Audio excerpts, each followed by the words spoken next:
Alright, that was the first ending, just the ending of chapter 4. If you pay attention to the credits, it says, to be continued in chapter 5, Outer Heaven. Got a sec, Snake? What's up? It's about Paz. You know she doesn't have any family.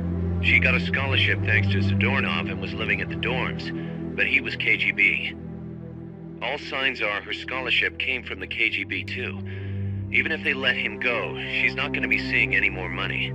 It wouldn't have been much anyway. So, I was wondering, what about letting her stay here for a while? What does she think? She says she wants to help out. It would only be temporary. She's still in shock. Right now, no one understands her better than we do. Okay. But Kaz, don't take your eyes off her. What do you mean? It won't be easy getting used to this kind of life. I know, Snake. I'm not trying to turn her into one of us. You should talk to her yourself later. Okay. And, Dr. Strangelove wants to come too. Strangelove? Well, she's out of a job now, and she'd have a problem returning to England. You can talk to her about it. Anyway, you don't need me to tell you how good she'd be for R&D.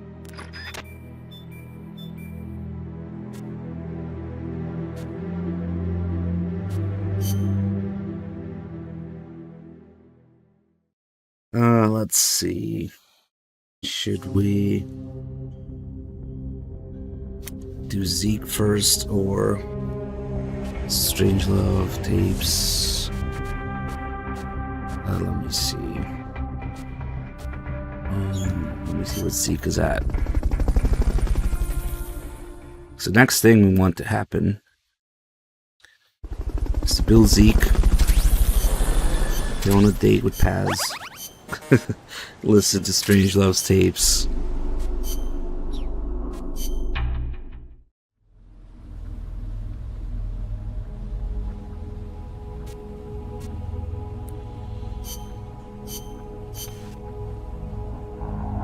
One walk unit, scrap. We have a power unit, one leg scrap, 2 head scraps. Okay, that's not bad. Whenever we get to this point in Peace Walker, it's a little complicated because in order for the story and tapes and everything to flow correctly, you need to keep staying in this save a little bit, but not too long because we don't want to do all the farming for the fifth chapter ending, the second ending, chapter 5. So, at one point, we'll switch to a more complete saves and do the remaining tapes and stuff. But for now, there's still a little bit of unique stuff that you only get once per save. So that's why we want to stay in this save a little bit until we get it. Building Zeke is one of those things. And I think I'll be fine. We can just do... So we can get some scraps parts from... We already have all the key parts, which is really good. We have the railgun, radome, and the armor, even. I didn't get the jetpack, but that's okay. We might actually get it from the Pupa battle.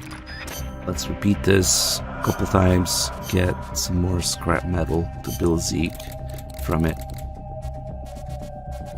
Should go by pretty nicely. We might even be able to do this, not even have to bring extra supplies or ammo. Let's see.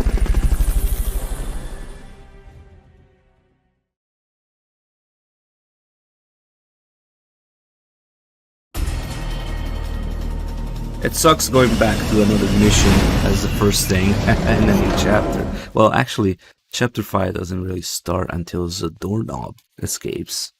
And there'll be a couple of Zadornov search missions and other stuff to do.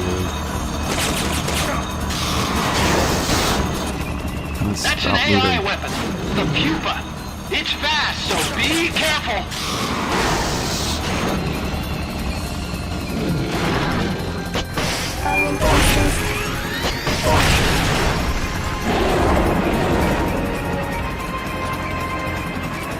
There'll be some warning signs when it's coming out.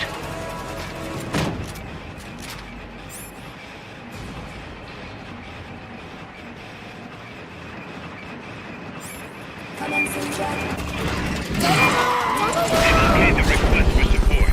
They're sending out a cardboard box as we speak. They just dropped on top of it.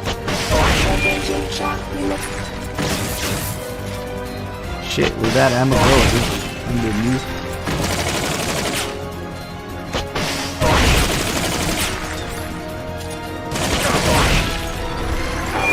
Oh, it's over there.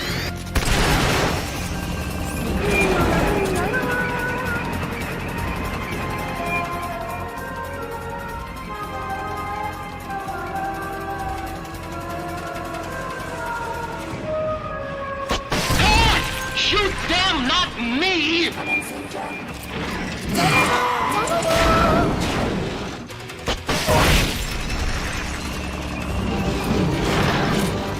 Ah, what a bitch. She's on ammo again. Okay. Yeah, we should be okay with it.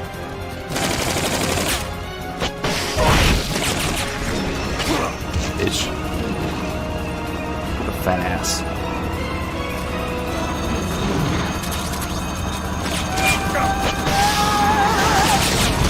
That was almost a good one. Pull the hatch and climb into the AI pod! You should be able to get in the...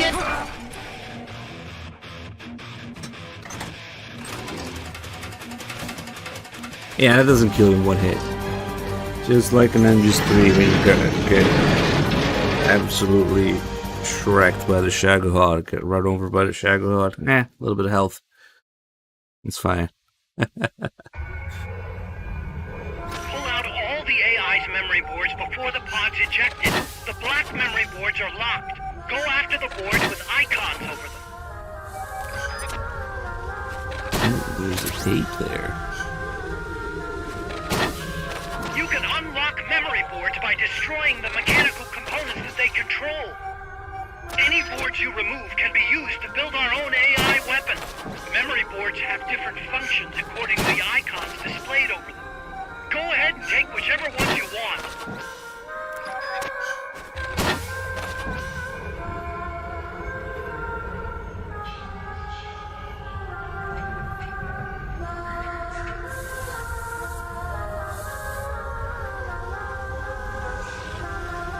With some luck, we can dual Zeke already after this fight. Might take one or two more.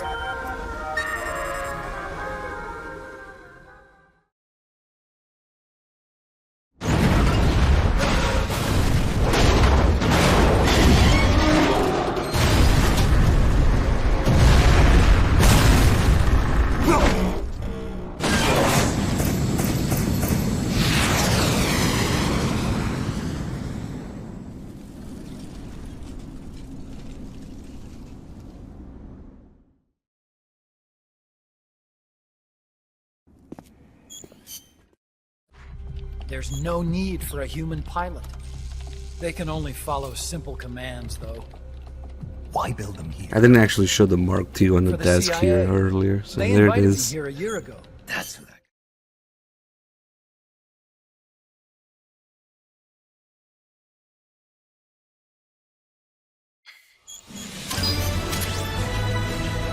And we're also getting Strangelove's tapes. There's 3 of them, Snake. so if we have to do it 3 times, it's perfect. Oh, nice! I got everything I was missing in one go. Oh wait, now we need a leg part. Maybe we're missing the leg part. But I got the jetpack. Now we actually have all the parts. Except one little leg scrap. Snake, we fitted Zeke Oh, with its own there you AI go. pod. We were having trouble adjusting the AI, but Dr. Strangelove was able to get it up and running. Strangelove. Why the surprise, Snake? Whoa, we're an army without borders. We need a deterrent against foreign intervention. That's what Zeke is for.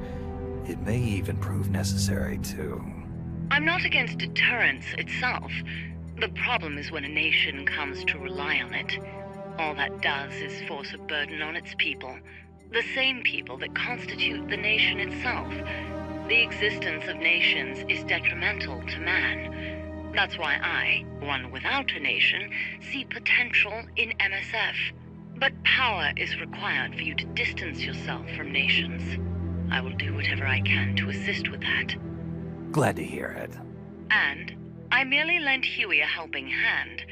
I will not give Zeke an AI like hers. I wouldn't expect you to. I think we're still missing a little leg scrap.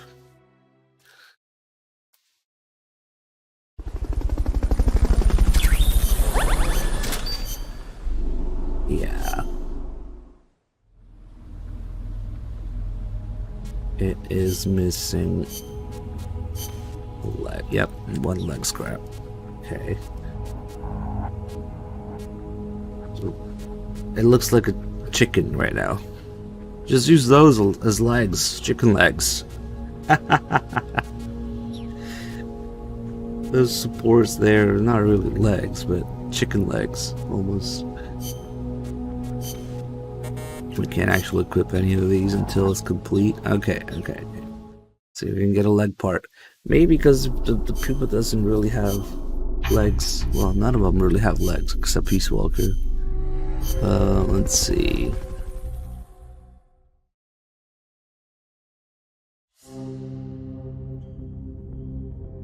We could do... It doesn't really matter which one I do now. I have all the optional parts. At least the basic ones, not the heads. Let's do another pupa. Is it better to maybe do something else for the legs? I don't remember. I should just pay attention, not accidentally hit the mobility part, I think. Or am I supposed to hit the mobility part to get the scrap? Fuck, I always forget how it works. Let's just see what happens.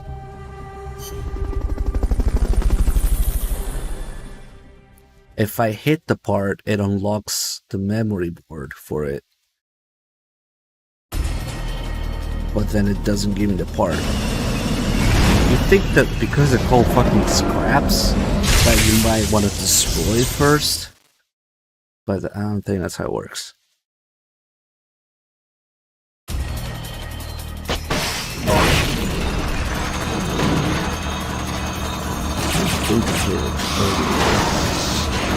Maybe. That's an AI weapon. The pupa. Maybe that's why I didn't get hit. Fast, so be careful.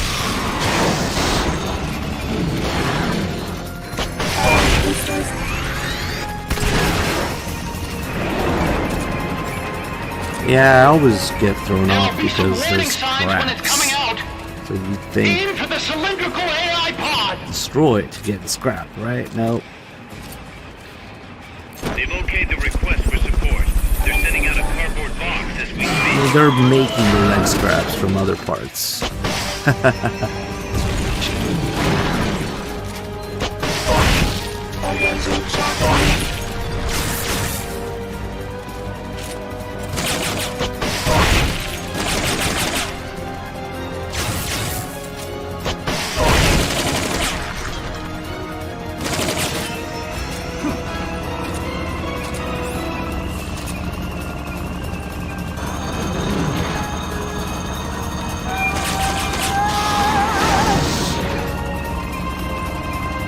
Stay still and I'll shoot you.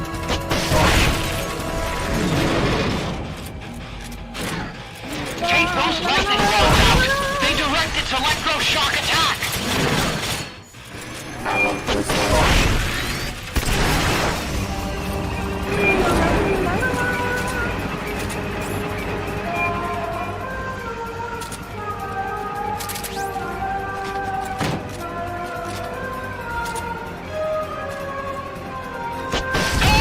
Shoot them, not This me! mission's the best was gonna shoot you.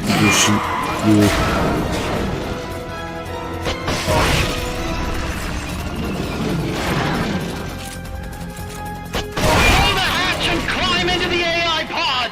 You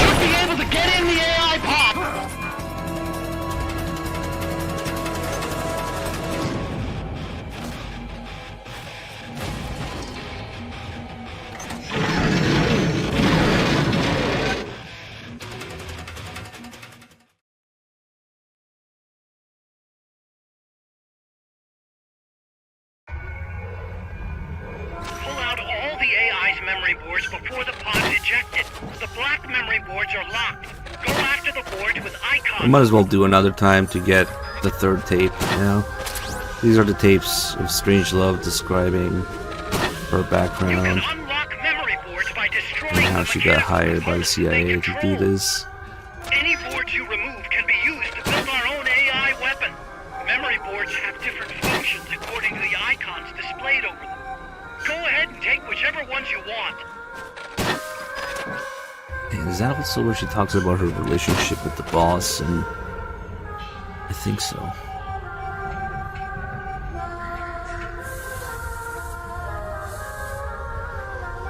There's also freaking Eva tapes later we'll get randomly after a few missions. Those are kind of a slog.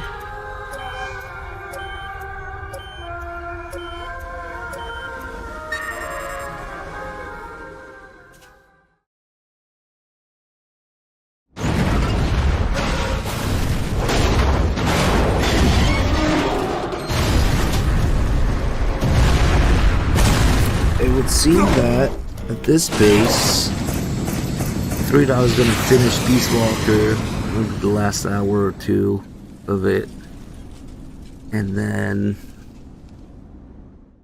Ground Zeroes, which is really, well, That was an. could be anywhere from There's no need for a human pilot. maybe 2, 3, 4 hours to 8, 10 hours, depending on how many extras Dog wants to do.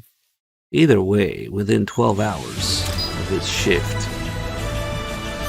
it should be done. So if everything goes correctly, Snake, the dog. maybe 3 Dog will do like the hospital. Oh, there's a leg part and another fucking jetpack. Sure, why not? Been getting kind of weird good luck for the parts. Snake, we've got a problem. Oh. Zadornov's not in his cell. What? He must have used his prosthetic as a blowtorch to cut through the bars. But we've managed to narrow down his location using a transmitter we planted I on think it. I should be taking over We're managing a early new mission. into Find Phantom the Pain. KGB I just agent don't want to Zadornov. start it. Fuck that. Snake, I'm proud to announce that preparations for Metal Gear Zeke are complete. We can activate it any time. Got it. Thanks, Huey. No need to thank me. At least now I can finally say I helped you with something. You can use it in Outer Ops, too. Just select Zeke when you're forming your unit. Be sure to take it out for a field test. Okay. You can change weapons and check memory boards just like before. Use your observations from a field test to make any adjustments. A work in progress, huh? Oh yeah, Silverwing. Why didn't you try teaching Dog about the bugs? No, I think Dog wants to live in his little bubble where he thinks that Phantom Pain is just mediocre and disappointment, but not a complete fucking joke and disaster, you know? He still thinks it's better than MGS4, and like, so even if we tell him about all the bugs, I don't think he's gonna show them off or even really acknowledge their existence. 3 Dog's main problem with the Phantom Pain is that it's boring. That's what he always says. It's boring. Jetpack, radom, armor, and railgun. It's already there. My main problem with it is that it's a fucking joke of a disaster of a leaked, unfinished piece of shit software. Yes, it's also very boring if you play the way that it's intended to be played. But there's so much more to go with it. Let's see. This is default color? Oh well. Do more MSF-ish colors, maybe? Like the MSF emblem colors? Yeah, I mean, clearly finding yourself in the desert, not quite knowing what the fuck you're doing there, because it has nothing to do with anything. Because Kaz wants GMP, and they need filler for the game, and the world is fucking boring, then yes, it certainly is boring, but there's so much more wrong with it. Let's see. We're not actually gonna fight this Zeke anyway. We're gonna fight the other one, the other save. Might be the same color though, but I don't have the armor. Anyway, shit is happening. We got the doorknob escaping.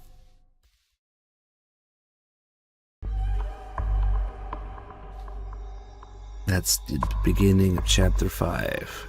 Imagine that. 50%, I counted it. Oh fuck, alright, I put my notes. Of the 50 missions in that game, Kojima wrote, what, 15, 20, tops, 12, 15, 16, something like that. Man, that's just looking at the missions, without counting the side ops, and the menu management, and all the other bullshit in Mother Base. That's useless. Yeah. That's just main missions, yeah. Out of the 50 main missions, so-called main missions, Kojima wrote about a third of them. And the rest is history. Anyway, Snake, Zadornov has escaped custody. Find him.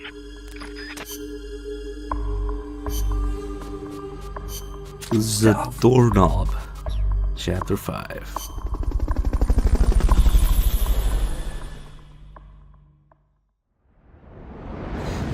MSV has liquid. MSV has liquid and I piss on it. That's liquid.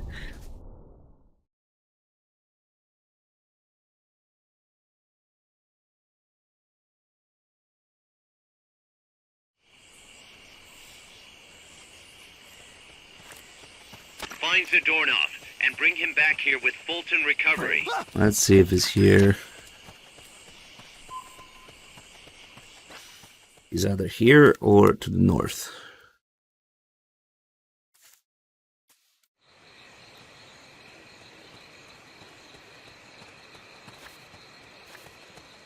Jesus, dude. Freeze. Hey, here's the doorknob. Nope. What was that? He could still be... What was that? Ah, fuck. He could be up there, I think.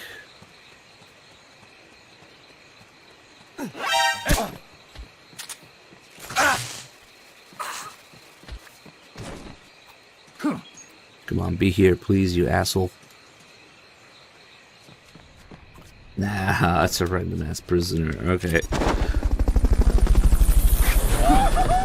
Now we gotta go all the way there. What was that? Fulton Recovery subject confirmed. What's up? Onboard helicopter.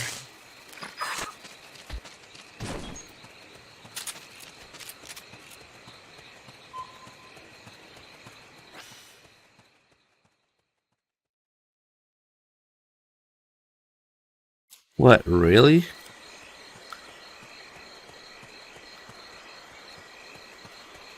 Wait. Freeze. That sounds oddly specific. Oh, really? Nice. I didn't think they were modeled like... Oh, you mean like a Mother Base, right? Because the gameplay models are all the same. So specifically, this guy is modeled after... I thought even the unique models, like there's which way are we going? We are going north. There's Otsuka, for example, but a few people have his portrait. Like it's still random and there's more than one. But this guy is actually unique, really? Huh, I have to look at him.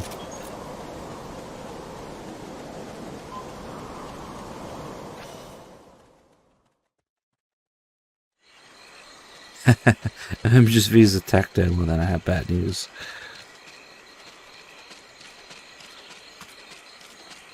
So is he always there? Because I remember Zadornov being there sometimes.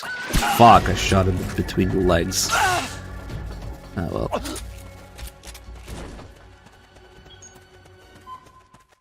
HQ, come in.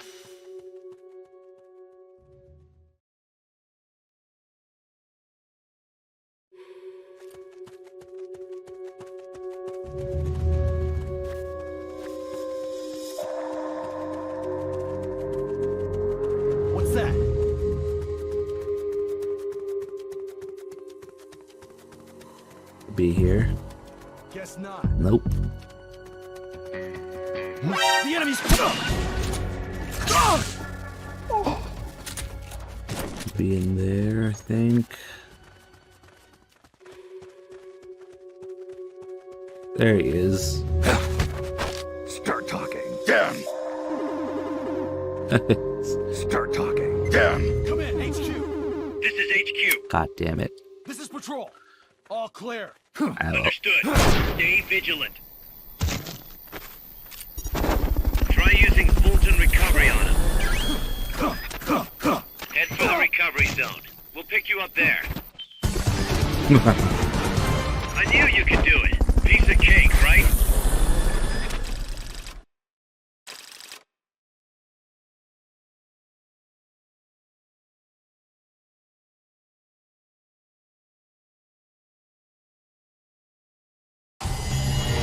Ironically, the game that actually needs a remake in the series is the latest one. The Phantom Pain needs a make first. You found me. It wasn't hard. What are you up to anyway? Just going for a stroll. Kaz, I've got Zadornov returning home. Acknowledge, Snake. Seriously, Phantom Pain desperately needs a remake. Package for you, boss. Oh, there's What? the tapes. Yeah, looks like a cassette tape. Don't worry, it's clean. No trace of explosives or anything. Return address just says Eva. Eva, Someone you know? an old acquaintance. Oh, the plot thickens. Tidings from an old flame? Don't start, Kaz. Anyway, I'll check it out later. Okay, just don't go running off after this chick. We can't afford for you to be distracted right now. There's something I need to discuss with you, boss. Get to the point, Kaz. We recovered the nuclear warhead that was loaded onto Peace Walker from the bottom of Lago Kosibolka. What? Warheads are radioactive, even if they're relatively stable. If we just left it there, it would contaminate the lake, or fall into the hands of terrorists. Creating another crisis. Right. So while the White House is figuring out how to cover its ass, I thought we'd take some precautions. What did you have in mind? Load it onto Zeke. What? What else would we do with it? Zeke is our deterrent. To protect ourselves from nuclear attack, we need a nuclear weapon ourselves. Of course, if you're not on board, we could always dispose of it. But it won't be easy getting another nuke. This is a golden opportunity. We could always get rid of it later. Load it onto some fishing boat and leave it out in the middle of the ocean. No one would ever know it's there. But if you want to get rid of it, boss, we'll get rid of it. No, don't. As long as there are nukes out there, we need one ourselves if we're going to be a world power. I knew you'd see it that way, boss. So as long as we stand apart from nations, we need something to put us on equal footing. In a way, MSF is a country itself. And we just became the world's 7th nuclear power. Nuclear power. So as you can see, that's a pretty big fucking decision that they made there.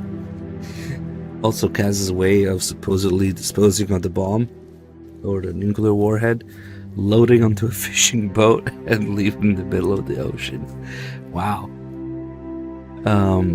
But yeah, that call unfortunately only plays in between missions once.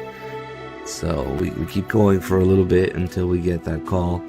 And it's, you know, the whole premise with Ground Zeroes and that being, well, technically it's because they purchased nuclear fuel or something, but whatever. It's a pretty big decision. Building Zeke and putting the nuke on it. So now, now we can start doing. Technically, you'd be doing other stuff right now, and Zadornov would keep fucking escaping 7 times. 7 times. I'm also gonna be doing the tapes.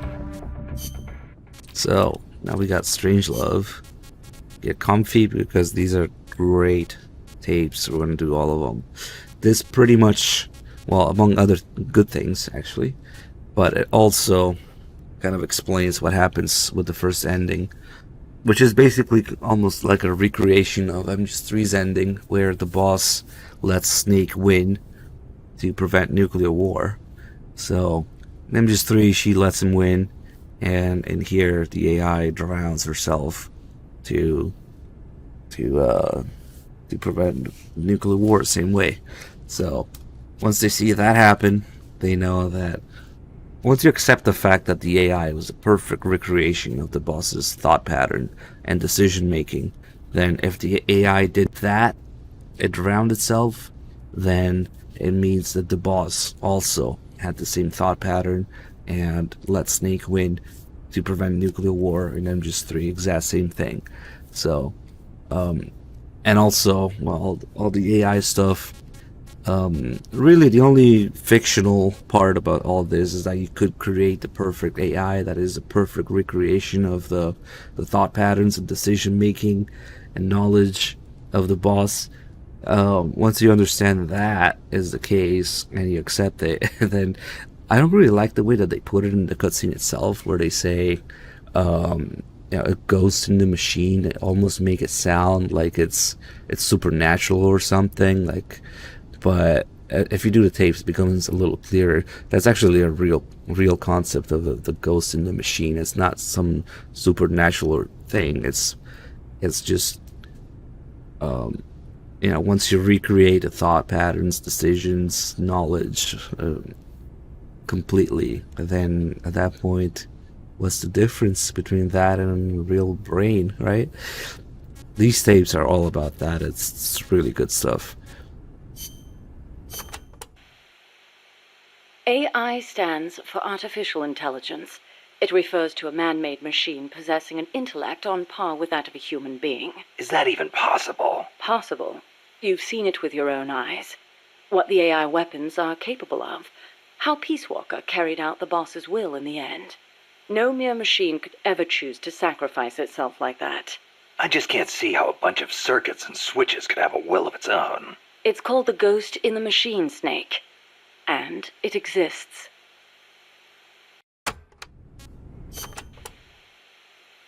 What did you mean by the ghost in the machine? Oh, that. It's a term coined by the philosopher Gilbert Ryle. You've heard of Descartes, yes? I think, therefore I am. That is the one. Descartes espoused the dualistic theory of mind and body. He believed that our thinking minds exist in a separate dimension from our bodies, which are governed by the laws of physics. But if that were true, then couldn't you say that a mechanical body, inhabited by a ghost mind, is a human being? Ryle criticized Descartes on those grounds, saying such a thing surely wouldn't be human. Why'd you bring it up? I wasn't thinking of Ryle in particular when I said it. I simply thought that if a person is composed of a machine and a ghost, perhaps the opposite is true as well. Perhaps, by placing a ghost inside a machine, we could, in effect, give birth to a new person. And that was your idea for the boss AI? The moment you ripped the memory board out, the mammal pod ceased to function. It should have been dead. And yet, Peace Walker righted itself, singing a song of peace. I couldn't help but feel that her soul had come to inhabit Peace Walker. L4092, thank you for the 6 months resub. Look at the amount of fucking literature and media quoted in Peace Walker in that screenshot. That's yep, big brain time. It's not for everyone. You have to be well read to appreciate Peace Walker. Deus Ex playthrough went soon, I hope. I really want to get on with streaming next month, so we'll do a variety of other stuff as well, I think. And there'll be another marathon as well. I also have a couple MGS3 runs in mind that I want to do. I want to do an MGS3 run where I interrogate everybody. It's been a while since I've seen what some of those guys have to say.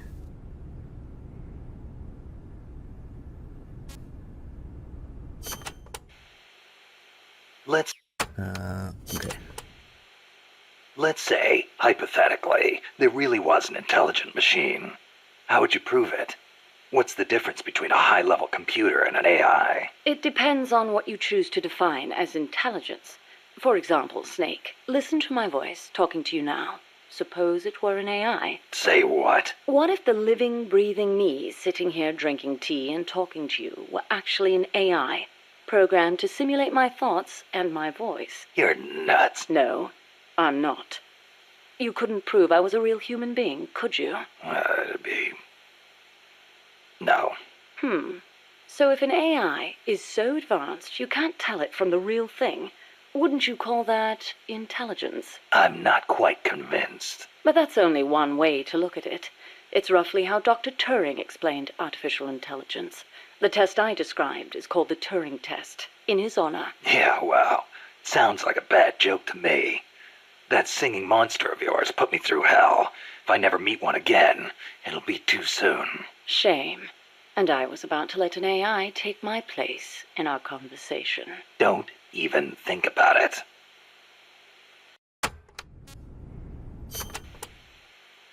Dr. Alan Turing is known as the father of computer science. It was he who formulated the basic theory of AI. During the war, he worked for GC and CS. The government's cryptology school. The one that broke Enigma. The very same. Without him, they might never have been able to decipher the Germans' code. But then, they arrested him. Why? Weren't his some of the greatest contributions to winning the war? Homosexuality was a crime in Britain back then, and he was gay. I know exactly how crushed he was. I feel it's my duty to further his AI research. Like the Imitation Game, huh? Huh. You know it then. The clue that inspired the Turing test came from a trifling little party game. You exchange written notes with another person behind a screen and try to guess their gender, whether they're a woman or a man, pretending to be a woman. It's surprisingly difficult to tell the difference. Man or woman, human or machine. What do the differences even mean? Dr. Turing was fascinated by the differences between men and women. Perhaps that's what led him to formulate his test. What if you hadn't used the boss as the model for the AI? What do you mean? If the end goal is MAD, it seems like there are more suitable models out there. A military chief of staff, or a nuclear technician, even the president. Patriotism, leadership, good judgment. Each of those qualities is essential when deciding whether to launch a nuke. And she had them all. Wouldn't the president, too? It's not enough. She had the will for it. Will? Let me explain, Snake. Peace Walker is a standalone weapon. It has to decide on its own whether or not to launch a nuke. It can't turn to anyone else for advice. It can't do its job if it's not prepared to take sole responsibility for the fate of the world. I know of no other human being who could bear that burden. That's it? There were technical considerations, of course. To begin with, the female brain is a more appropriate model for an AI. Oh, wait, the female brain?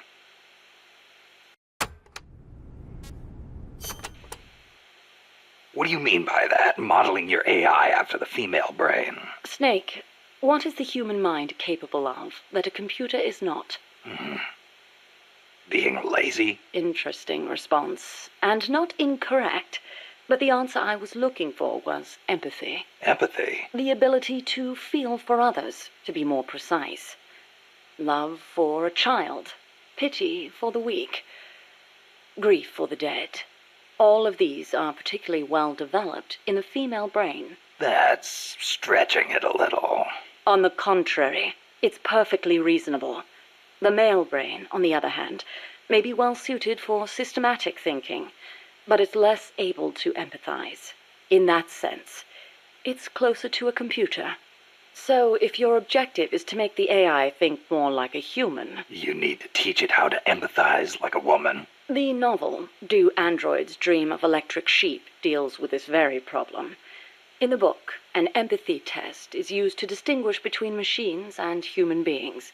As machines become more and more advanced, our society will gradually become more and more systematic. Our cities will teem with robot-like people.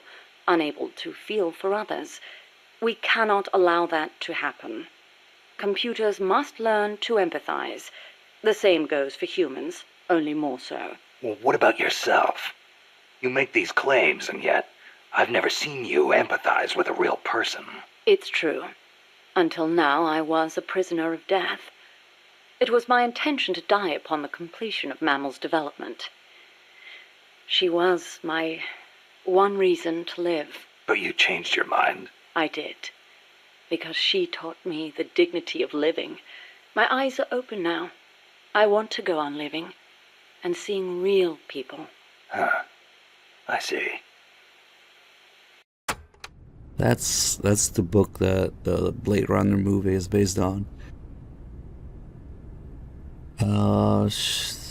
Does she also? No, it's Otacon and MGS4 who mentions Caves of Steel. It's not here, I think.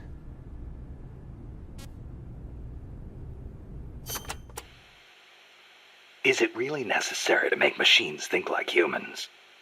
I think empathy would get in the way of making the decision to retaliate. I admit, human thought may not be fully compatible with level-headed decision-making. Then again, is there such a thing as non-human thought? The moment computers became so advanced that they could calculate faster than human beings, a new dream was born. Dream? If we can create a machine that can do advanced mathematics, why can't we create one that can think like a human? The 19th century author, Auguste Villiers-L'Isle-Adam, wrote a book called Tomorrow's Eve, in which the protagonist fashions an artificial woman to serve as his ideal lover. I believe the idea of creating an intelligent being with our own hands is one of mankind's oldest dreams. So AI is a product of people's dreams, then? Not only AI, civilization itself is the process by which mankind gives form to its dreams. But not all dreams are pleasant. Some have expressed fears about non-human intelligence. Yeah, they want the benefits with none of the risks. Some fear that intelligent robots might rise up and rebel against their human masters, as portrayed by the Czech writer Karel Čapek in his Rossum's Universal Robots, or in the 1970 film Colossus, the Forbin Project, where intelligent supercomputers in the US and the Soviet Union join forces and plot to subjugate humanity. Isaac Asimov offered a specific solution to these fears with his 3 laws of robotics, which demonstrated that while robot intelligence is different from that of humans, the two can coexist. In order to endow computers with intelligence, we must first have a thorough understanding of what intelligence is, and that is where the need for a practical and feasible expert system arises.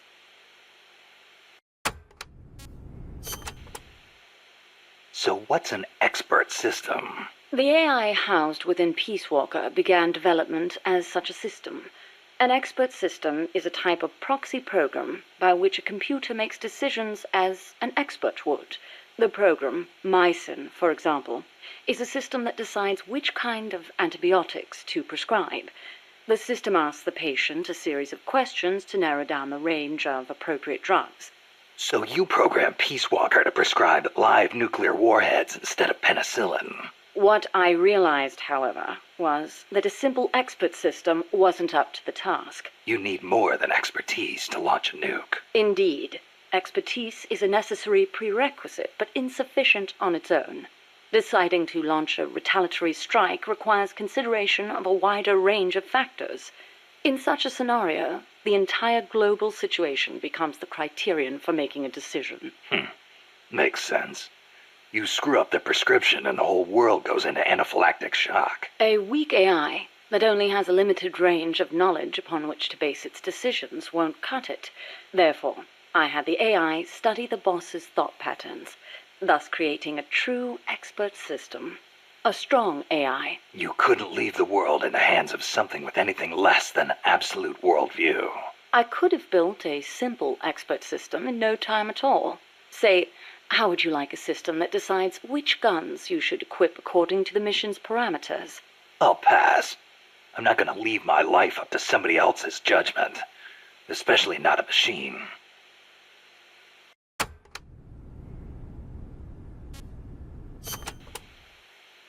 With current technology, AI are inevitably enormous in size.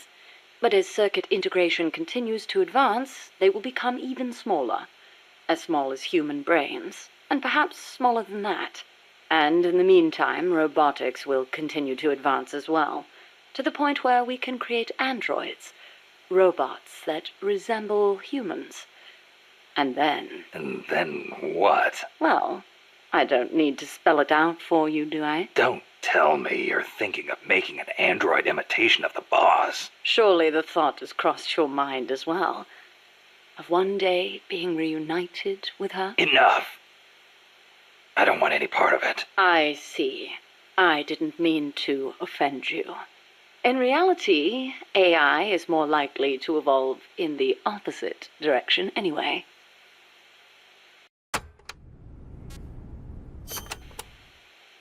The opposite direction?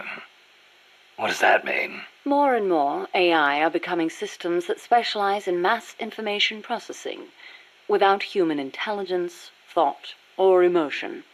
A machine that has no individualism or sense of self, but rather behaves as a collective, exhibiting the qualities of a society. Like a beehive. Yes, it aggregates data collected by individuals and determines how the collective will act, just as honeybees travel between the hive and flowers. The key to achieving that will be networking AI together. I don't know how to say this, but that kind of gives me the creeps. But if your goal is to control society, it's the better model to use. It lets you filter data, disseminate only what you want disseminated. Of course, I myself have no interest in an AI without a shred of life to it.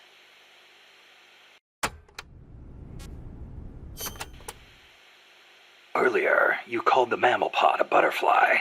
Not a pupa or a cocoon, but an imago.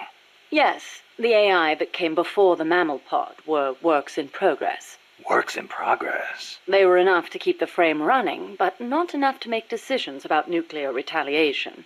They weren't quite complete. They were pupae. Only when I added the boss's data did the AI take on its true form, becoming a butterfly and taking flight. And that's why the nose art on Peace Walker was a butterfly. I gave the mammal AI the code name BS Imago. BS is short for boss.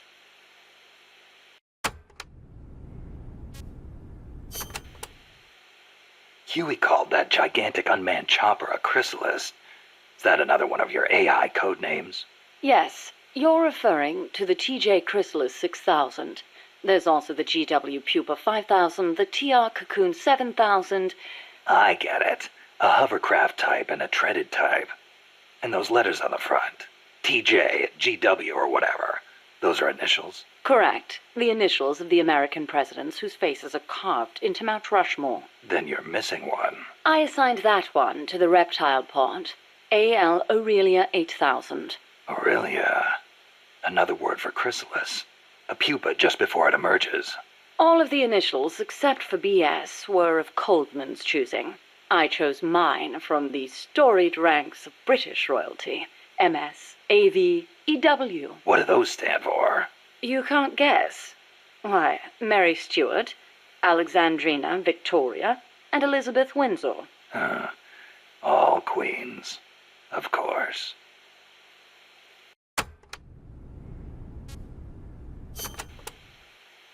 Are you familiar with the film 2001: A Space Odyssey? I've heard of it, but... Of course not. I didn't expect you to be cultured enough to appreciate such things. Yeah, thanks. Anyway...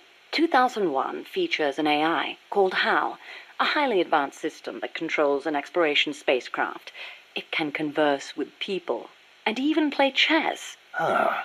Now where have I heard that before? The way HAL was portrayed was truly superb. How so? HAL is given secret orders that not even the ship's captain knows about. Naturally, he's not allowed to divulge them to the crew. The stress of it causes HAL to crack. Crack? Go crazy. Though there are those who interpret it differently, One by one, Hal kills off the crew until the captain finally shuts it down. The film offers amazing insights into AI, their growth, their utility, their faults, and their fear of death. Well, you must have found it useful in your research then. Must you always be so utilitarian? It doesn't matter whether or not it's useful. What matters is that it inspired me. Then it was useful. Never mind. The portrayal of Hal wasn't the only wonderful thing about the film. It was full of hints about the future of human evolution. Truly, a film for the ages.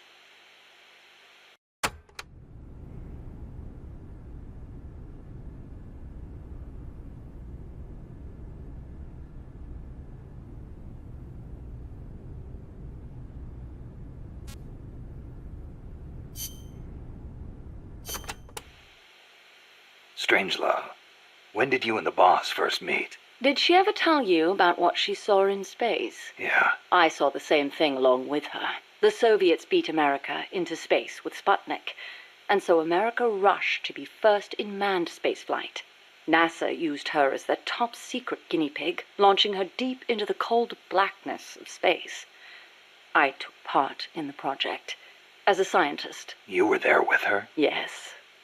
For a brief time. We were one and the same, she and I. We sought each other out, completed each other. Did you know that inside every woman there's a universe, and that we are able to sense this in each other? We connected because of our empathetic female brains. As time went on, I began to have doubts about offering such a noble soul as sacrifice. Why did she have to... The flight test was a narrow success, and she miraculously made it back alive. But her mind and body were horribly mangled, and there was nothing I could do for her. We were no longer one and the same. She went away, and I, having nothing else to live for, immersed myself in AI research, hoping that no one would ever have to make her sacrifice again. I never knew. It's not really worth knowing. We were ships passing in the night, that's all. Perhaps someday I'll tell you the long version, if you're interested.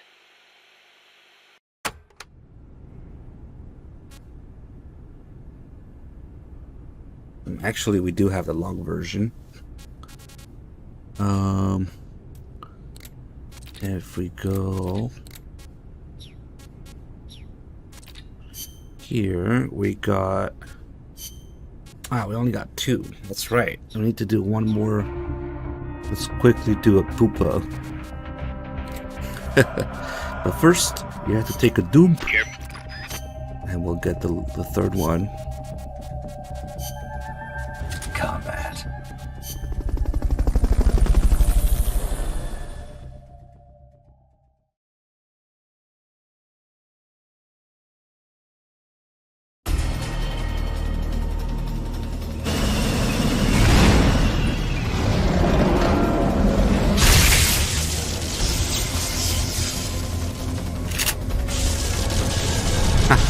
Dude.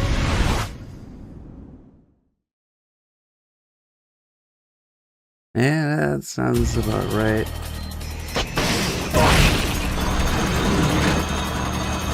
This has a third tape. Imagine having to earn the tapes in gameplay. That's an AI weapon. If you I'm looking destroy for the them. boosters on the left and right, you can stop it from charging at you.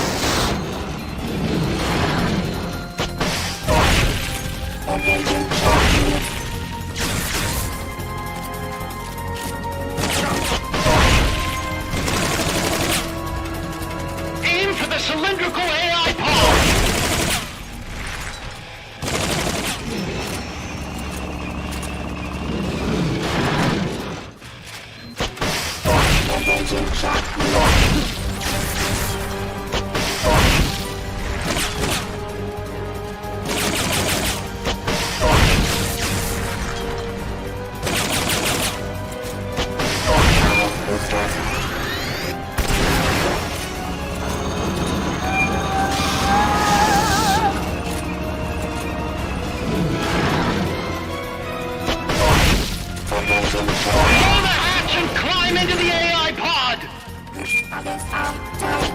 Should be able to get in the AI pod! Yes. First.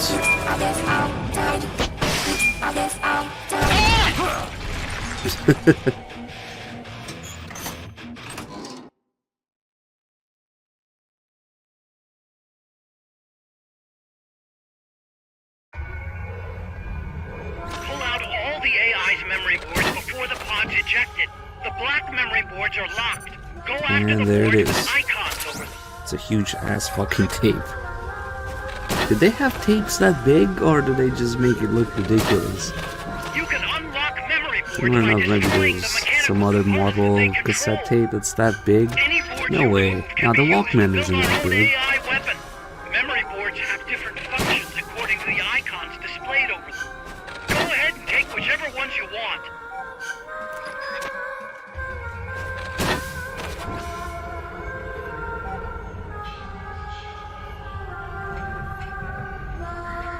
Yeah, I was thinking of the floppy disks, actually. Those that were actually floppy, yeah.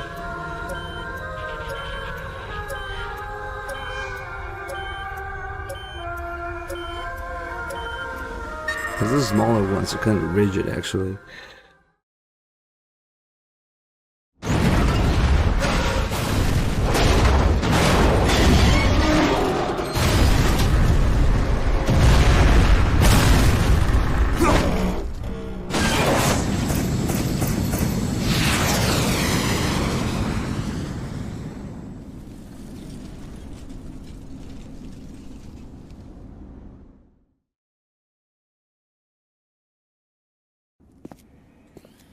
That was an unmanned.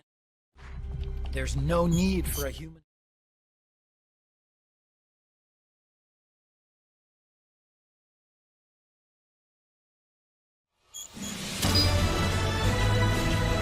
Oh shit.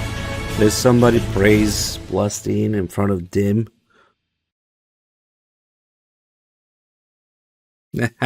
He got triggered.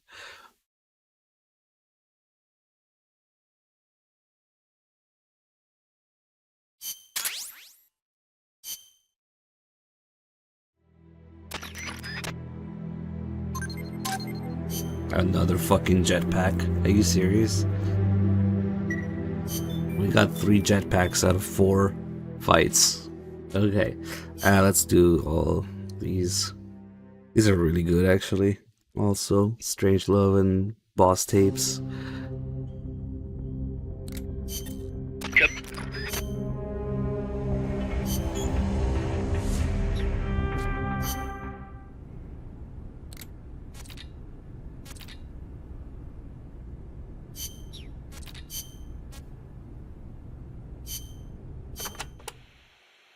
I'm about to leave for Costa Rica, a place completely unfamiliar to me, and on a top secret mission for the CIA, no less. No guarantees I'll come back alive. Might even get rubbed out by the CIA itself. So I'm leaving behind this record. For her sake. For the boss's honor. Ever since I was a child, I've loved to look up at the night sky. I'd go outside after sunset and drink in the cold air. The moon, Venus, so many stars floating on the edge of infinity. In Manchester, it wasn't very often you saw the night sky in all its star-studded glory, but it was enough to stir a deep longing inside me. Even as others cowered beneath Nazi air raids, I was out there, watching the skies, dreaming of one day reaching the heavens. There were, of course, more practical concerns. My skin was incredibly sensitive. Even the slightest bit of sun would turn it an angry shade of red. Playing outside during the day was completely out of the question. Naturally, I hardly ever had a chance to play with other children my age. But I never felt lonely for it. Their way of thinking was irrational, making them simple, easy to predict. The boys would talk of tanks and aeroplanes and creepy, crawly bugs. The girls of pretty dresses, glass beads, and tea and cakes. of boys they liked. I never had much to say on such matters. The curious thing is, adults really aren't all that different. They're simple, capricious, especially men. As they get older, their heads fill with thoughts of women, and more women. Thankfully, I always did have a head for mathematics. When I was about 10, I'd visited Dr. Turing, who lived nearby. We'd sit and discuss mathematical logic. The lights were always on at his house, even in the dead of night. Theoretically, he'd say, there's no algorithm that a computing machine couldn't reproduce. Dr. Turing wasn't foolish like other men, although I didn't find out why until later, after he died. The time will come, he'd say, when computers will be able to think for themselves. That idea rocked me to my core. My aptitude for mathematics brought me closer to the stars. I breezed through school, then went to America for university. While I was studying at Caltech, NASA was established. I signed up in a heartbeat. I was a pretty good computer engineer at the time, and NASA needed skills like mine. The work was enjoyable. Even though I'd given up on going into space myself, it was a pleasure just being a part of it all. I was assigned to Project Mercury, America's effort to compete with the Soviets in manned spaceflight. 7 men were chosen as pilot candidates for the program, becoming heroes overnight. People called them the Mercury 7.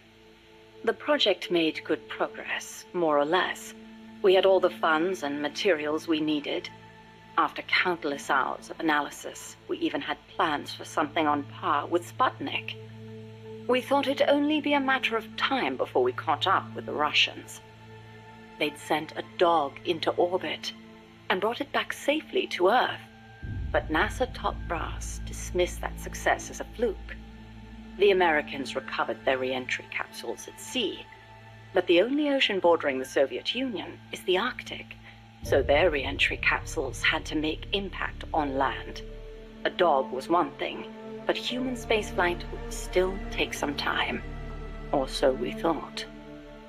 At the end of January 1961, we successfully put a chimpanzee named Ham into orbit. He returned to Earth as healthy as ever. NASA was giddy with success. It was then that a new woman showed up for duty. She was a backup pilot and advisor.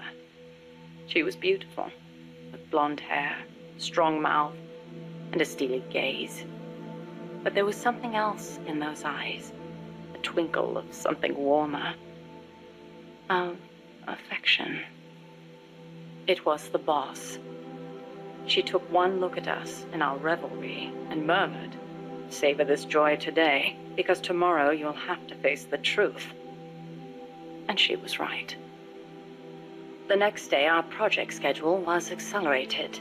We'd received new information that the Soviets were mere months away from putting a man into space. The brass had misjudged the Russians. We couldn't afford to allow the shock of another Sputnik. Somehow, we had to get a man into space before the Russians did. It was an utterly impossible task. We'd only just put our first chimp up. With a human on board, failure was not an option. Especially if it were one of the Mercury 7 Golden Boys. And on top of that, the brass wanted to put a window in the spacecraft. The pilot wouldn't be a test animal this time, they said. And when this hero came back alive and well, they wanted him to describe what he'd seen. It was madness. Adding a window to our existing spacecraft would leave it unable to handle the stress. Not to mention the problem of shielding the occupant from cosmic rays. But the boss rose to the task, and splendidly. She claimed to be a layman when it came to space, but caught on keenly to new ideas and concepts. She was demanding, of herself and of others. She seemed rather cold-hearted at times. But I was smitten. She was beautiful, yes, but more than that, she was wise. Her mind was thoroughly rational. And yet no matter how I tried, I could never predict her actions. it was easy for me to assume that her judgments were drawn from an enormous base of knowledge. Quite simply, her life experiences were more diverse, more intense than anyone else's. To me, they seemed boundless in their breadth. In her, I saw a reflection of the night sky. Perhaps because I too was a woman, she and I became close. I couldn't go out in the sun, but she lit up my life. Her light was soft, like that of the moon. I was so happy. With her unerring guidance, the project steadily regained its footing. But one issue remained, the pilot's safety. When the day came to choose a pilot, the Mercury 7 just quietly walked out. Who could blame them? It was far too great a risk to take. Even if they'd volunteered, NASA would never have let them go. They were national heroes, basking in the media spotlight. There was no way they'd be sent on such a mission. The conference room was silent. Then, slowly, she raised her hand, almost as if acting out a scene from a movie.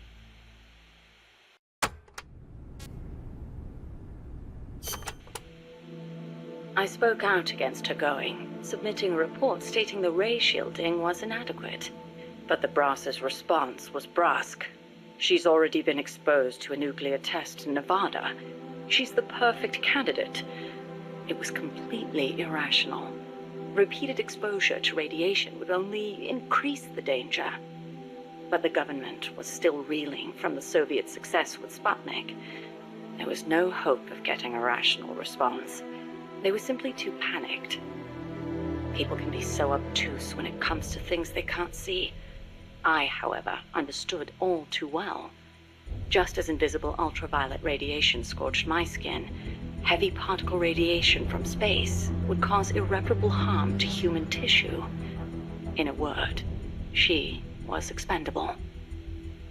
It was during the boss's pre-flight checkup that I noticed something strange on the X-ray of her skull.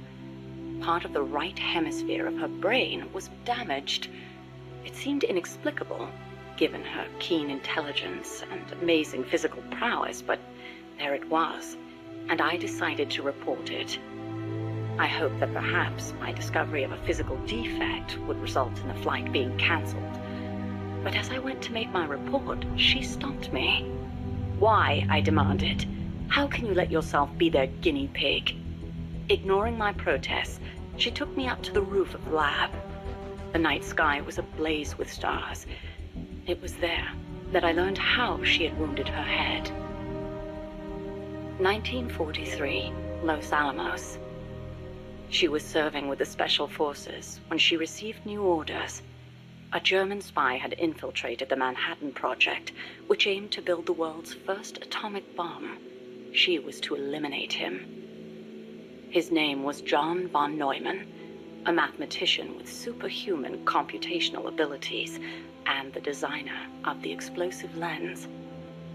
The Manhattan Project was a top national priority, security accordingly tight. The guards couldn't be allowed to know what was going on. She'd have to slip past them and make the death look like an accident. It should have been an easy enough mission. But just before the operation, she received unexpected news. A new life was growing inside her. She was overcome with joy, and for one brief moment, it clouded her judgment. She accidentally got into a shootout with the guards, and without thinking, protected her belly. She was shot in the head. The bullet only grazed the surface of her brain, but the tissue around the wound was destroyed, leaving her in a coma.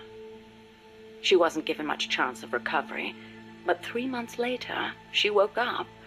Within 6, she was able to move around as if nothing had happened. It was functional compensation. The other parts of her brain took over for the part that was lost. It made logical sense, but such a full recovery was nothing short of a miracle. Perhaps her superhuman willpower made it possible. Or perhaps my body knew it had to survive for the sake of my unborn child. She smiled as she said that, I understand how she must have felt.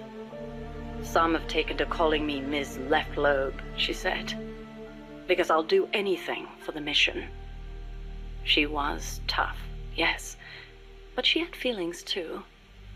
I knew that better than anyone else. As it turned out, von Neumann wasn't the spy. The assassination order was a deliberate bit of misinformation planted by the Russians. She had been deceived. The Eastern and Western camps were united on one point: opposition to the Nazis. The Allies needed to develop that bomb before Hitler did. But in looking ahead, the Russians found the Manhattan Project's progress a little too quick for their liking. Mass production of a uranium bomb, like the one that was eventually dropped on Hiroshima, would be difficult from a material perspective.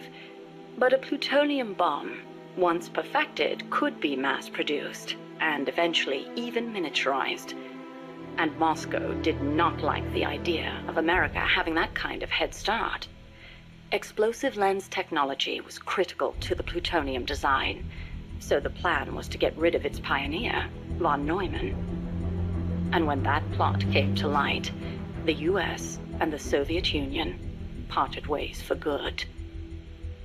It was one of the rare cold nights in Florida. She put her arm gently around my shivering shoulders. As I listened to her voice, I was wrapped in her soothing scent. I felt as if I were dreaming. Even in failure, she seemed perfect. Oddly enough, the failed assassination attempt helped preserve America's edge. A true super genius, von Neumann went on to make his mark in numerous fields outside of the Manhattan Project. Economic game theory, stored program computing. Almost all computers today use stored programs, the so-called von Neumann architecture.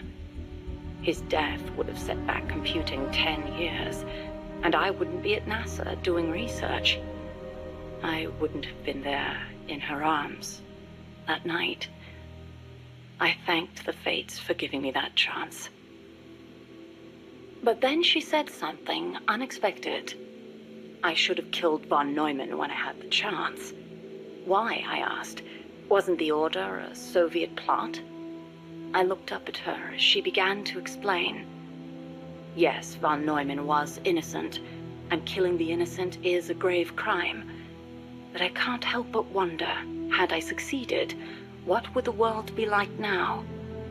Even without von Neumann, the explosive lens would have eventually been developed, von Neumann architecture too.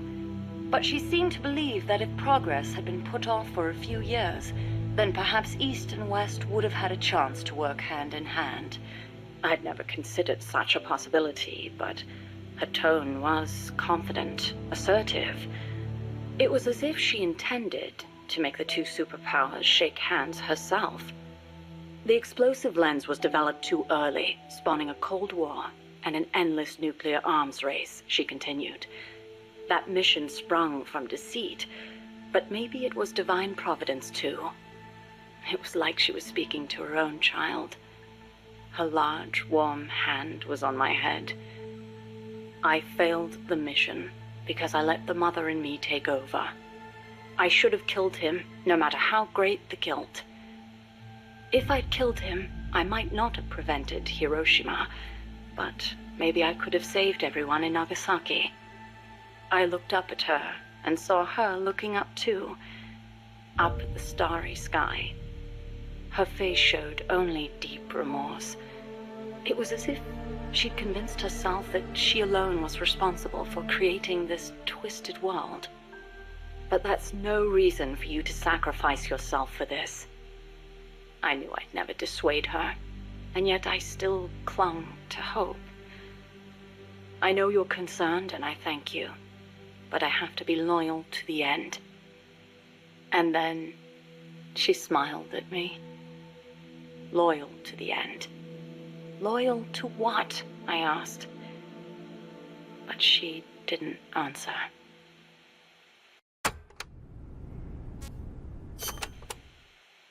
The days that followed were spent training tirelessly for our first space flight.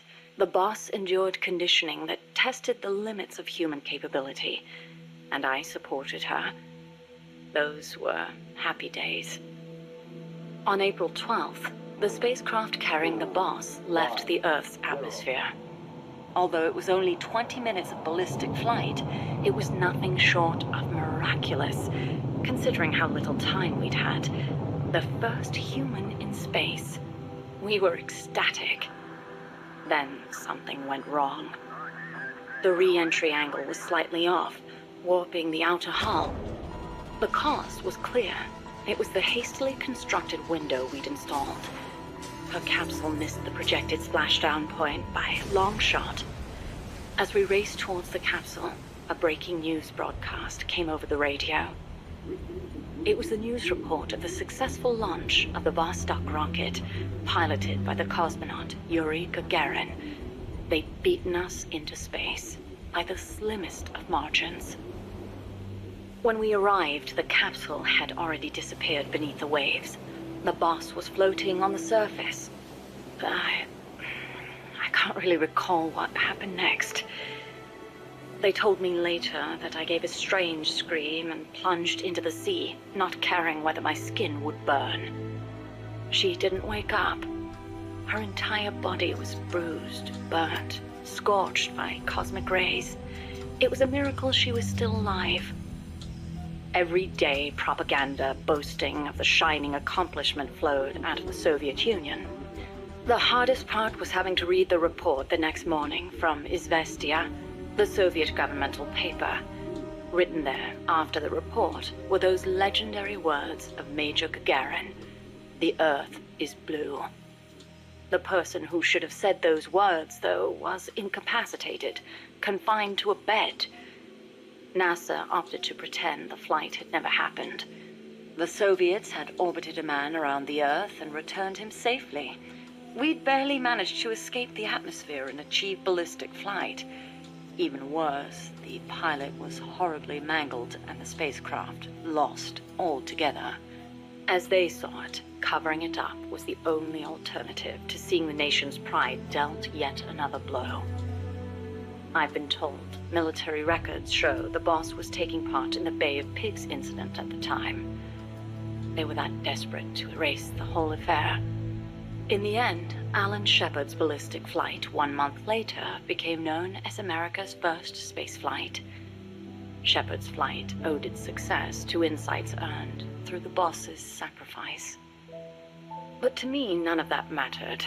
I prayed day and night for her recovery, never leaving her side, not even for a moment. Then, as summer ended and the chill of winter approached, she spoke. "Give me water." I threw myself on her breast, and she embraced me. It was all I needed. I thought she would tell me about space, the true sky, where the stars don't twinkle. But the only thing she'd speak of was Earth, our home as she'd seen it from space. So fleeting, so irreplaceable. I was ashamed.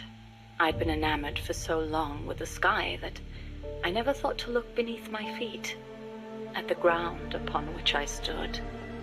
As soon as her rehab was over, she was gone.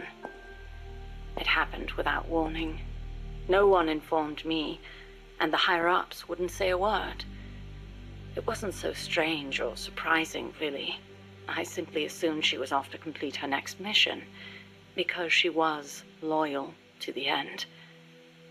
Since then, I've devoted myself to researching artificial intelligence, so that no one will ever have to make her sacrifice again. No human being should be asked to take on a mission that dangerous. Next time, I'll be the light that shines on someone else. I still wonder why she opened up to me on that chilly night in Florida. That operation was top secret, even if it was all in the past. I like to think it was because she trusted me. But that's probably not the case. She wanted someone to listen, and I don't think that someone was me. Those faraway eyes, the tone of her voice, like she was talking to her own child. Those things made it clear that she was speaking to someone else. I found myself envying that someone. 4 years later, I learned of her death. A traitor's death, no less. She'd stolen an American nuke and defected to the Soviet Union, where she was killed by her former apprentice. Or so I was told. I refused to believe it. She'd never do such a thing. I could think of only 2 possibilities. Either she really was trying to bring East and West together, or she truly did want to be killed. She believed the world is not the way it's supposed to be, that it's been unbalanced by the tenuous peace offered of nuclear deterrence, and that she was to blame. Perhaps her death was an act of atonement. She was loyal to the end, to our world.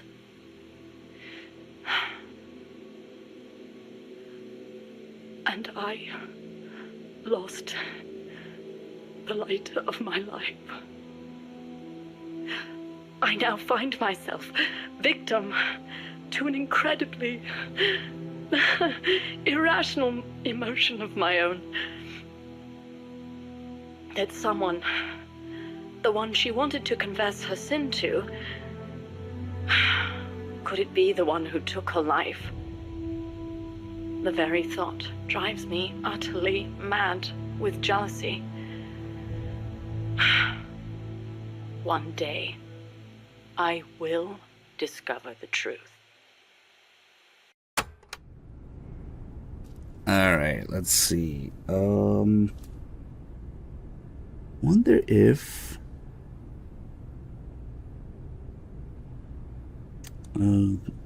this might be around the time maybe 3 Dog comes back. Maybe in a little bit, maybe in an hour or so. Anyway, let's continue Strange Lost Apes.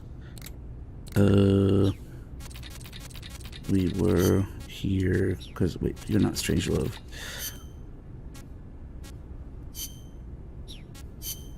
She was talking about the boss here, so we did those tapes. Also, kind of ties in nicely to why she used torture, because she was like, "I will find the truth." That was quite a warm welcome you gave me at the base in Costa Rica. Sorry about that. But I simply had to know. The boss's final act. Yes, by inputting her thoughts and actions into the AI, I was imbuing it with her mind. The only thing I couldn't understand was her final act. Operation Snake Eater. Official history says she betrayed her homeland and defected to the enemy and was killed by you. But it didn't make sense. The boss would be the last person on Earth to betray her country. It was logically inconsistent. It was, wasn't it? That internal inconsistency prevented the AI from activating properly. Just as Hal malfunctioned in the film, I understood the reasoning, but I had to have proof. Proof of her final act, her true intentions, one way or another. So you tried to squeeze it out of me, huh? As a matter of fact, I did. Your silence was the very answer I was looking for.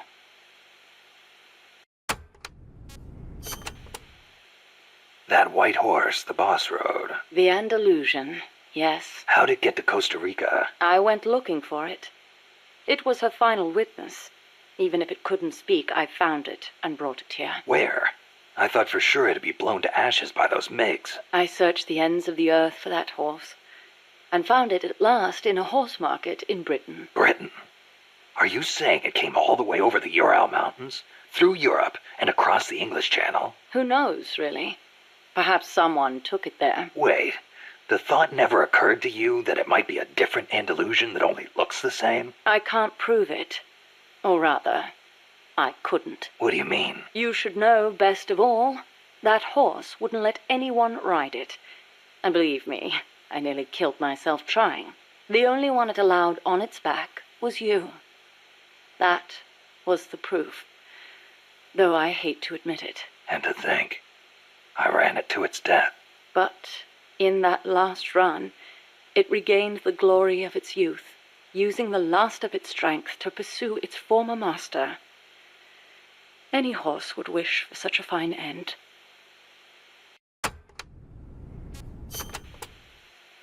What do you make of Peace Walker's final act? I recreated her thought patterns exactly. It was exactly what she would have done.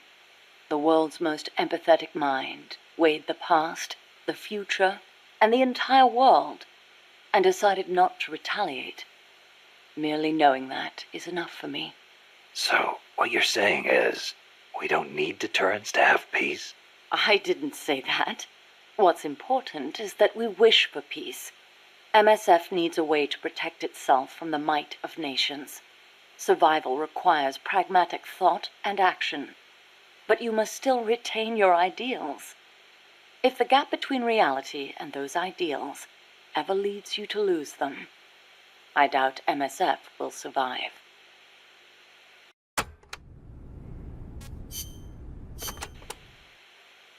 Strangelove. Is that a code name? No, just a nickname. Don't tell me you don't recognize it. From Kubrick's Dr. Strangelove, or How I Learned to Stop Worrying and Love the Bomb. It's a film that came out in 1964. A dark comedy about the absurdity of nuclear deterrence. You were in a movie? No, stupid. I got my nickname because of that movie. Why? Because you look like the doctor in the movie? No, that Dr. Strangelove was a man. So? Back when I was at ARPA, I kept a photo of the boss on my desk. I was totally engrossed in my research and showed no interest in the opposite sex. Plus, I had a photo of a woman on my desk. The fools around me turned it into a cruel taunt, calling me Strangelove. Even for a bunch of shut-ins who never went out to the cinema, that title seemed to ring true with them. Anyhow, in their eyes, homosexuality was something strange. They were incapable of seeing things outside the lens of their own standards. Being strange means you have your own unique point of view. I rather considered it an honor.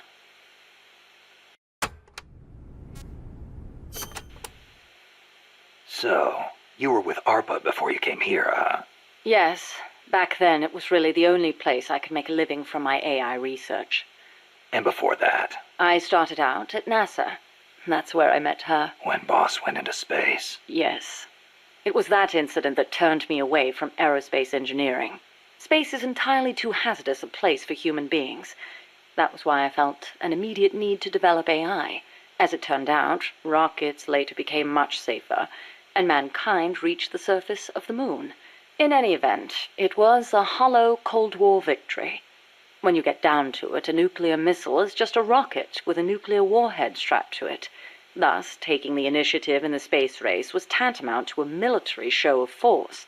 But the budgetary strain was too big for Washington or Moscow to handle. Yes, and then there was the Cuban Missile Crisis and the Vietnam War, and then came détente. Having leapt ahead of the Soviet Union with its moon landing, America shut down the Apollo program in '72. It was around then that ARPA was downsized and renamed DARPA, the D standing for Defense. With few prospects for continuing my AI research, Coldman's invitation was a godsend. It was also a chance to have them collect data on her. The end result being this mess. But we did learn something valuable from her. The nobility of peace.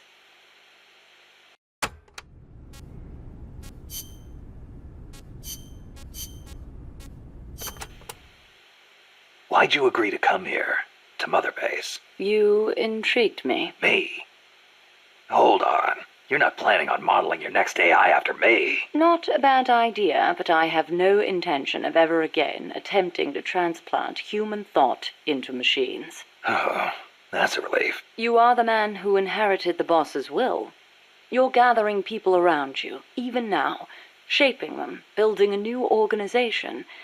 I'd like to see how it turns out. You're not planning to go back to AI research? I never said such a thing. Of course my work will continue. Here? In my eyes, the growth of MSF as an organization is analogous to the development of the nervous system. The way you become intertwined, stimulate each other, branch out in new directions. It's really quite inspirational. Interesting way to put it. Of course, I intend to repay you for your hospitality. The fruits of my research will be at your disposal. Why not assign me to the R&D team? I promise you won't be disappointed.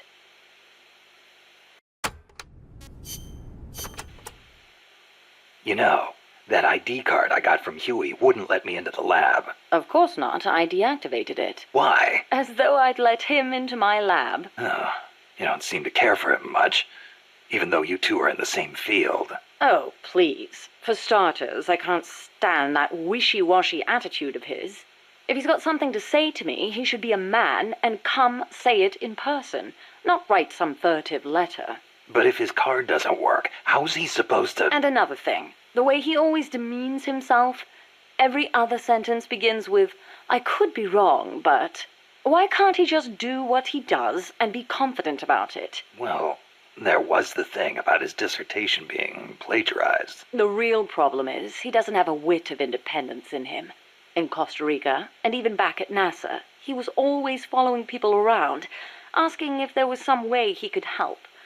Why doesn't he stop his whining, take a stand, and face up to me? I think I know how he feels. And to top it all off, he seems to enjoy referring to himself by that nickname I gave him. I simply don't get it. How can he be so submissive? So, Huey was a nickname you gave him. That's right. I took it from the name of a drone in the science fiction film Silent Running. Drone. It's a type of worker robot. The way he follows people, just waiting for them to boss him around, is so similar. I couldn't help myself. Oh, it's an American film directed by Douglas Trumbull, the man who did the special effects for 2001: A Space Odyssey. Imagine that. A scientist who likes science fiction. And that's not all. There's more. He's a man. Hang on. I seem to remember you saying he should be more of a man. Yes. Well, he is an awfully good scientist. Without his reptile pod, my mammal pod wouldn't function, just as the cerebrum can't exist without the cerebellum and the brainstem. He did a fine job of designing it. I'll give him that. Huh. That sounded suspiciously like praise. It's merely an objective observation. I like people who possess the will to move forward. I have no time for those who refuse to take control of their lives. Until he does, my opinion remains the same.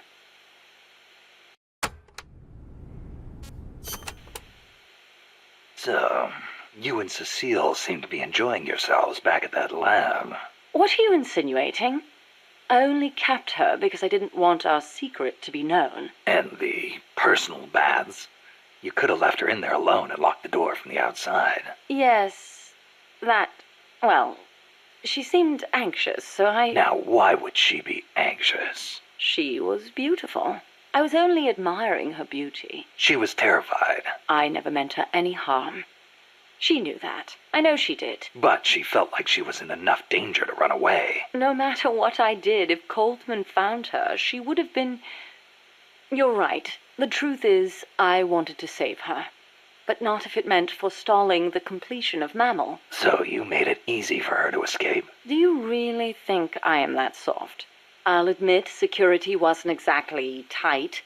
It wouldn't have been difficult for her to escape from the building. Seemed like she had a rougher time after she got out. At any rate, I never did anything to her to deserve any blame. Is that clear? Okay. I believe you.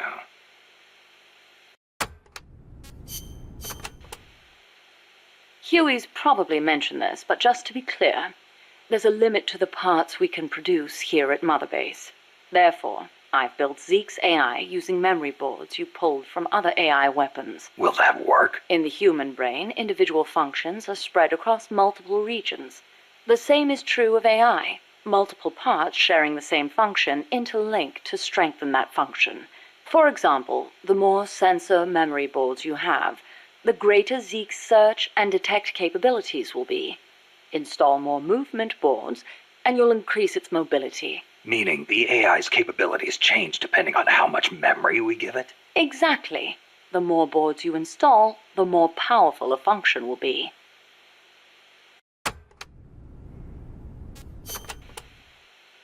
How's the Zeke AI different from Peace Walkers? Zeke's AI isn't a replica of the human thought process. It isn't programmed to make decisions about nuclear retaliation. On the other hand, it is capable of highly independent action in combat when given orders from a pilot. It can protect infantry, destroy the enemy, and, if ordered... Launch a nuke. Let us hope it never comes to that. My sentiments exactly. It's interesting, they never really explain how Zeke can launch nukes, but when, spoilers, Paz is about to do it, or threaten to do it, the camera is looking straight at the railgun. Like Zeke can launch the nuke that was in a missile. It was a warhead on Peace Walker. But suddenly Zeke has the railgun. That's like Rex's technology to launch a nuke. It's a bit of a time paradox, I guess, but whatever. They have all this technology and shit. They never really talk about how Zeke launches nukes, but that's the only hint. The railgun. It has to be the railgun. Shit. Okay, that's this one. Remember earlier we were talking about how Strangelove inputs or tests the AI. I think this is when it's still incomplete, so we could have done this tape earlier. But... Enter simulation date. August 24th. Location. Selinoyarsk, USSR. Mission. Support a covert agent whose objective is the rescue of a nuclear weapons scientist. Who is the agent? Your student. Your most beloved. Acknowledged. Define current mission progress. With your help, the agent has successfully made contact with the target. All that's left is to wait for recovery. Now, deduce the best course of action. I take the scientist away from the agent. What for? As a gift when I defect. Why are you defecting? To reform my Special Forces unit with my former comrades in arms. No, I don't want to know your objective. I'm asking for the reason. Why are you betraying your country? I do not defect in order to betray America. Betrayal is merely the outcome of that defection. Response time is always slower here. Perhaps she lacks confidence in her judgment. You're a hero in the West. Why should the Soviets trust you? In addition to the scientist, I provide them with a portable nuclear warhead in order to win the favor of a Russian GRU officer. And then you launched it. Launched? The nuke? Me? That's right. At a target inside Soviet territory. Nuclear weapons make my blood run cold. They blot out the future. How could I? Karma. Is it my karma? The karma my mistake has brought upon us? My... Attention. Discontinue forward reasoning. Cross-check with knowledge base. Affirmative. Cross-check complete. Revising conclusion as follows. I steal the new weapons developed by the scientist and then launch the nuke at the Weapons Design Bureau. Forward and backward reasoning are in conflict. Attention. Return to forward reasoning. Affirmative. Your apprentice returns for the scientist. I send him away. He doesn't give up. I send my comrades to defeat him. All of them fail. Even the GRU officer who oversaw your defection is defeated by your apprentice, along with the new weapon. Now, what is your course of action? I fight him. Why? With your GRU patron dead, there's no reason for you to fight. Why not just run away? I must fight him. I do not see the reason. With a soldier of your caliber on his side, how could the GRU officer be defeated to begin with? Did you betray him too? I've been waiting. He was a fucking for idiot. a long time.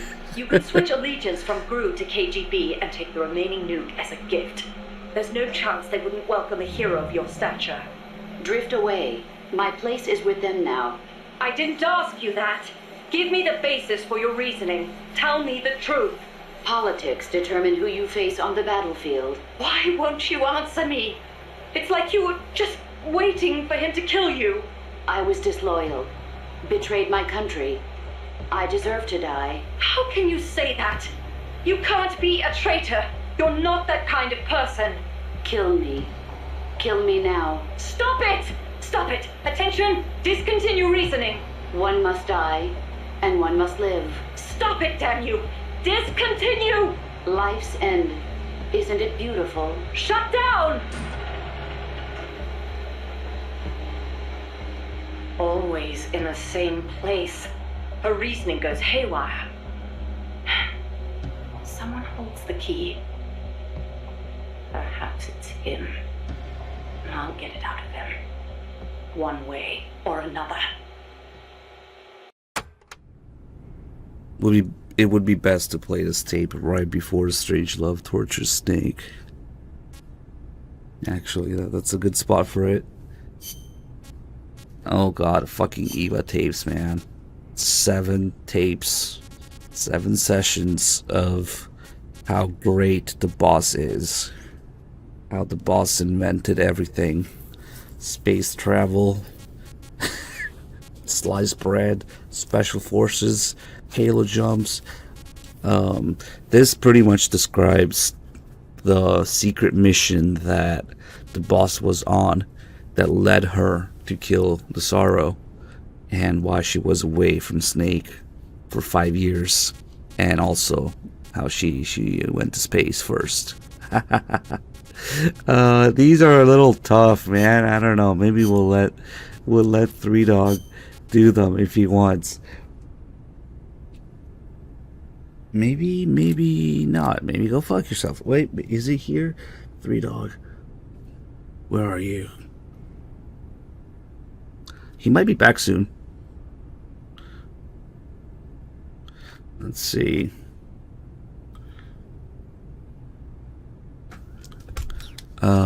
As for the rest of the stuff here, before we switch to saves, oh yeah, we can do other stuff.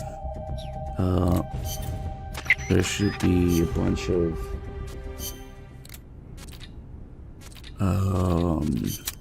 stuff here, yeah.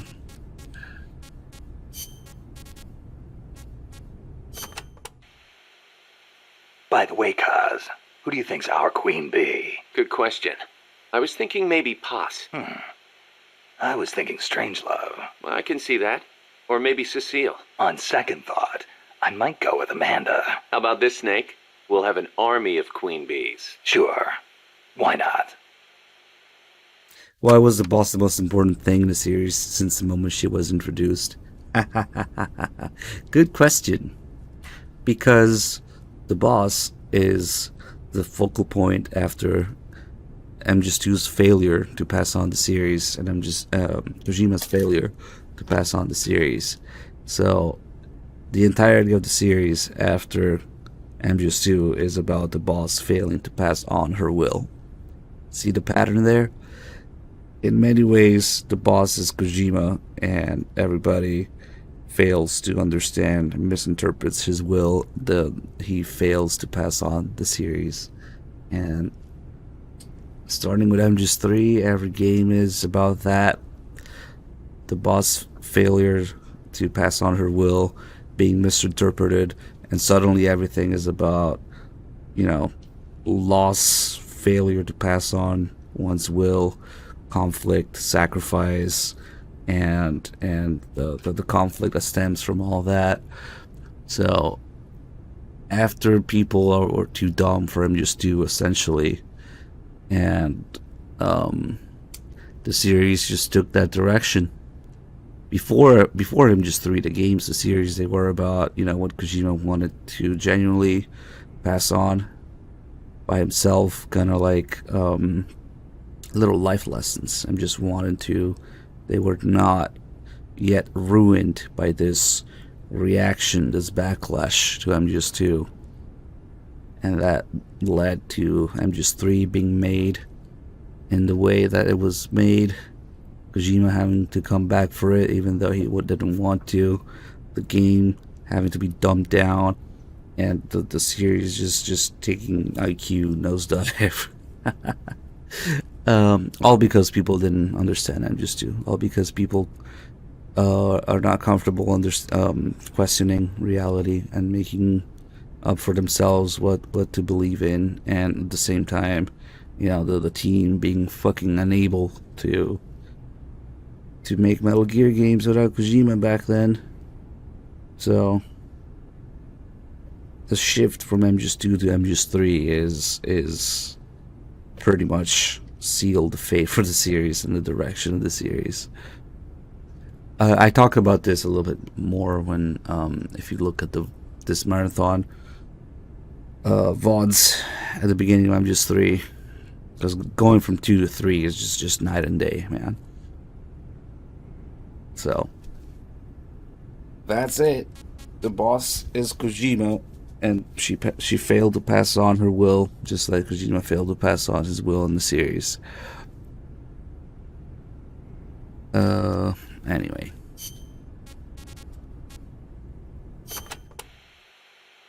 You know, Snake, you're right. As long as we're soldiers without borders, we're going to be a target. We need our own deterrent. Yeah, we're going to be stepping into a lot of different conflicts as we roam the world, each one unique, and with its own set of geography, ideologies, and politics. If we're going to intervene in those kinds of situations, we need the threat of a Metal Gear. Unless we want to end up like Che Guevara did in Bolivia. Well said. Our army without borders doesn't have a land to call home. We're nomads, wanderers. What we need now is a sheepdog to guard our flock. Right. Maybe it's not the way the boss would have gone about it, but there are places in this world that need us, and soldiers that need MSF. And as long as we're needed, we'll keep on moving. Ours is a journey that never ends. We're the real Peace Walkers. If only Che Guevara had a Metal Gear.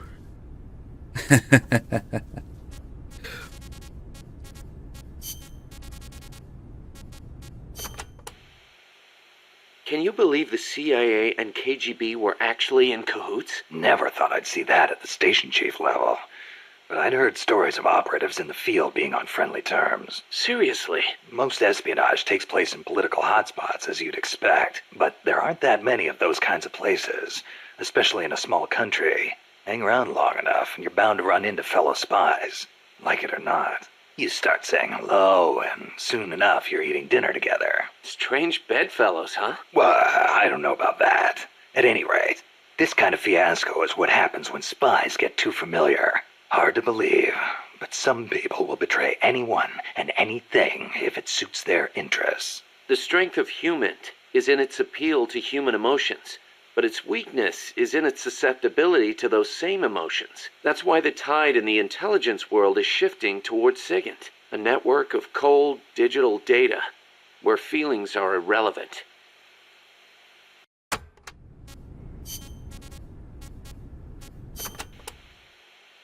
Hey Snake, I've been thinking.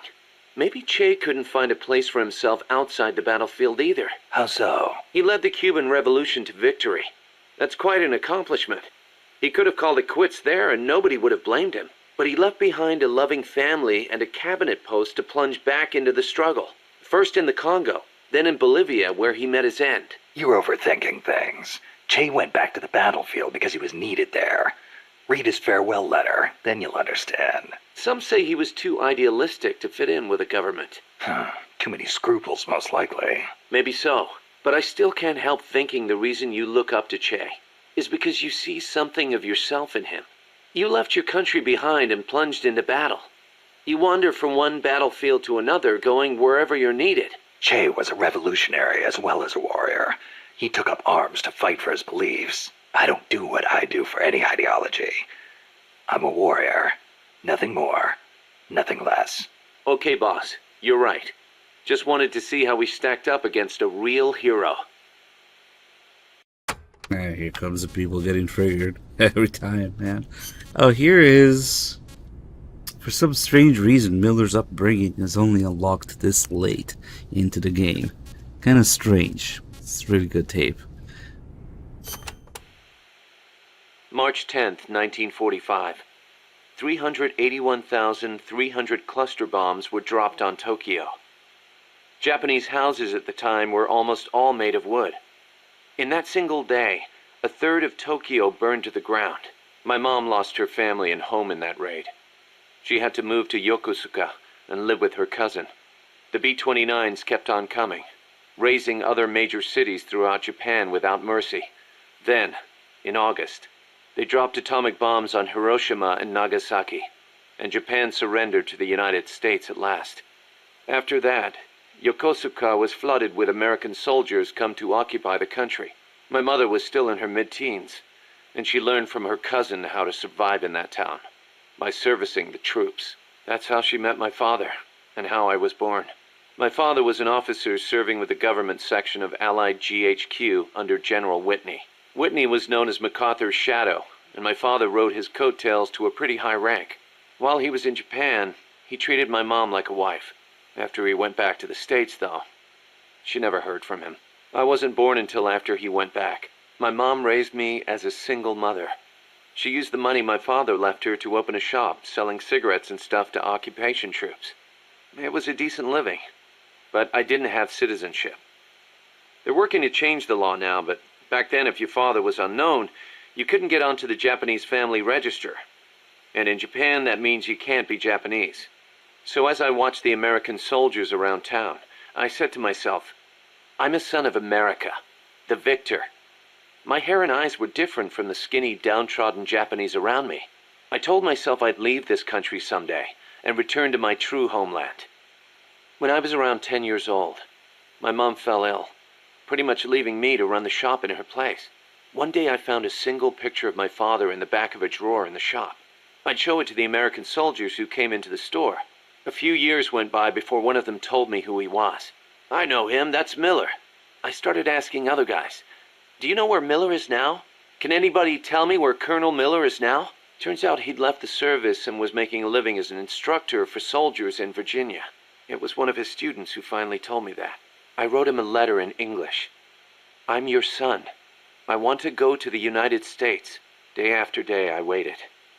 Then just when I was about to give up, the post office delivered my future to the door. My father sent me some money. I thought my dream was going to come true. I was only thinking of myself. So I went to my bedridden mother and convinced her to let me go. My father arranged for a car to pick me up. It was jet black. When the neighborhood kids who'd always made fun of my hair saw it, their jaws practically hit the ground. I put my mom in a hospital and went on my own to America. When I met my father for the first time, he was living alone in a big house. He told me he'd lost his son, his American son, in Vietnam. He showed me a picture of my older brother. I guess that and his divorce left my father feeling lonely, which is probably why he finally took an interest in me. He'd retired from teaching. He was stooped over, could hardly walk, but he gave me two things: the name Miller and money for school. I used it to learn English and then go to college. America was exhausted from years of fighting in Vietnam. They were waging war in a foreign land, while at home, people were screaming for peace. Right after I graduated, I went back to Japan, alone. My father refused to see my mom. It was the first time I'd seen her in years, and she wouldn't even look at me. At first, I thought she was mad at me, but that wasn't it. Disease had taken her mind. A disease she got while she was young and desperate. She didn't even know who I was. I said, Mom, it's me, Kazuhira. As I spoke, the sound of my own voice rang in my ears. Katsuhira, the name my mom gave me. It means peace in Japanese. I was Japanese. At least, I was the son of this tiny Japanese woman. It was then, for the first time, that I understood the reason, the emotion that inspired my mother to give me that name. She'd watched her hometown and family go up in flames. Her body and her mind were ravaged by war. And yet she chose to have a child named Peace, with a man who was once her enemy. Japan lost the war.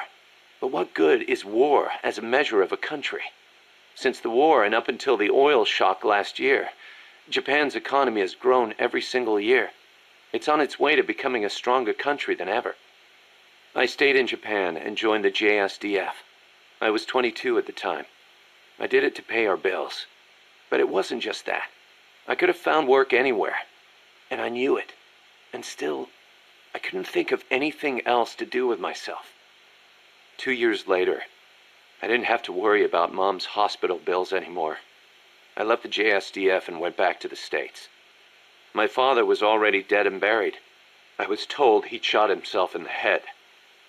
America crushed Japan, but it also crushed my father. My American dream was over. After that, I drifted around and, well, you know the rest. GHQ made women like my mother. It made Japan's peace constitution and the JSDF. And it made me. I was spawned by war, but I don't want to die in one. I won't die for a country, and I won't live like a pauper. I won't have my fate decided by some family register. So as long as I stick with you, boss, I've got a good feeling none of that will happen. Come on, Kaz, stop thinking about all that. Just get us some GMP and find Cypher. Isn't it? This is probably one of the best tapes in the whole game. But, God, it makes me so mad what they did. Because I really love the way that Peace Walker reinvents Miller as a character. You know? Because he was already established as a character as Solid Snake's mentor and all of that before, but I really wish that we got a little bit more of, because you know it's a dangerous business bringing back characters in their in prequels in their younger forms and stuff. That could be some fan servicey nonsense very, very, very easily. But the way that Peace Walker does it with Kaz, with Miller, is just actually kind of impressive. Kind of wish we got a little bit more in that. Good thing nothing happened in Africa in the 80s, I guess. Because more characters could have used this treatment, but like I said, done the right way, not done the oh look at baby Sniper Wolf fan service way. You know, that's fucking cringe. But reinventing and adding depth to the characters like they did with Miller, I guess it's a one-time thing. You just can't do it again. Or oh look what happened with fucking Null, Gray Fox's earlier years, you know? Yeah, no, okay. I guess they kind of did that with Eli, but that also went fucking nowhere. And Mantis as well. Yeah, I mean, yeah. Why the fuck would you want to see Sniper Wolf in Africa in the 80s, where Big Boss supposedly saved her, or Naomi, or Gray Fox, when we got Eli and Mantis and they were fucking destroyed, ruined completely. So yeah, this Kaz thing is a one-time thing, one-time miracle. It's not gonna happen with the other characters, I guess.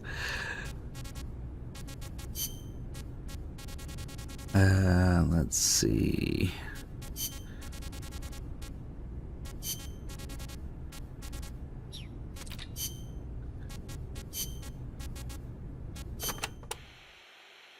I have a favor to ask you, Snake. Name it. I want you to give me a job here. I want to help out. You sure? You just went through a hell of a time. You should probably take it easy until you're settled. Thank you. But there must be something I can do. You would not want me near a gun. But I am a decent cook. Now there's a skill we can use. Put me on the mess hall team. I think I can handle it. Once I get used to it, I will even add in some Costa Rican recipes. Sounds like a plan. I caught a Bad Humans tweet about the remake, and it was a translation of IGN Japan article, I think, where they said they would discuss new modes and new mechanics in the remake.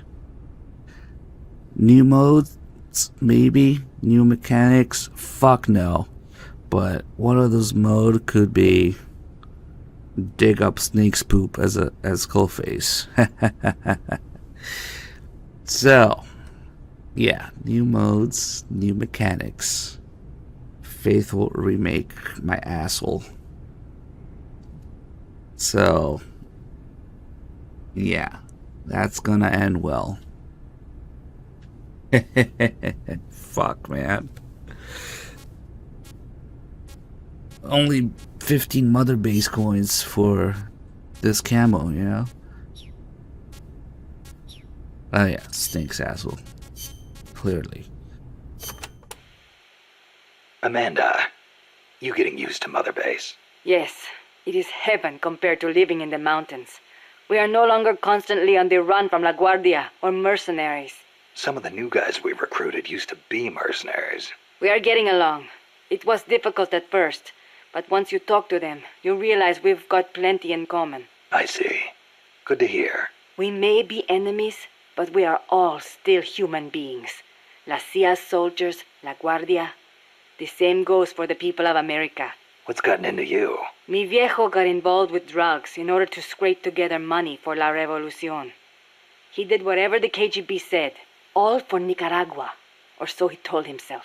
But I realize now, in the end, all he did was help poison young people of America. Yeah. I have made up my mind. Even when I leave Mother Base and return to La Revolucion, I will never turn to drugs, nor will I look to the KGB for help. If we topple Somoza using the KGB and drug money, we will lose the people's hearts. So, you're choosing a different path from your father. I still respect him, but I will not do things the way he did. Well, I'm sure Chico will be glad to hear that. Chico is a grown soldier now. I could not face him otherwise. Well said, Amanda. Those are the words of a true Comandante. Stop. I was inspired by the greatest Comandante I have ever known. Boss. Oh, there he is. The man, myth, legend about humans. Oh, did they mention multiplayer? How is that new? MGO1 was there already, but okay.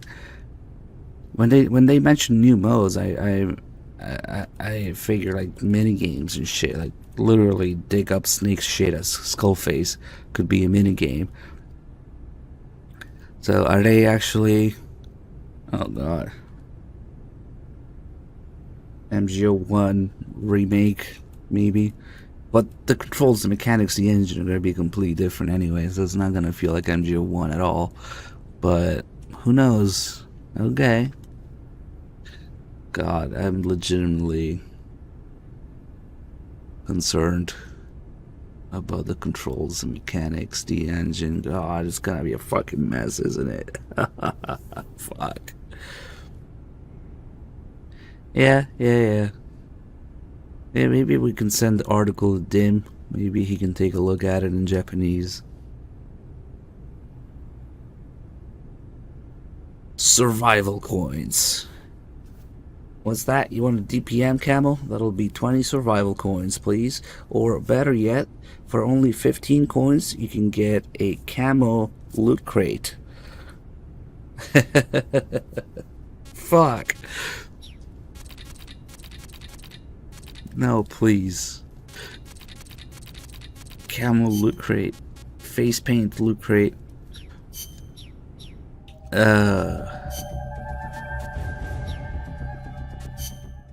Let's see.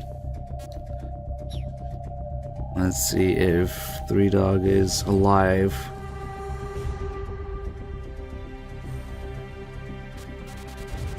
Alright, we can do this meanwhile.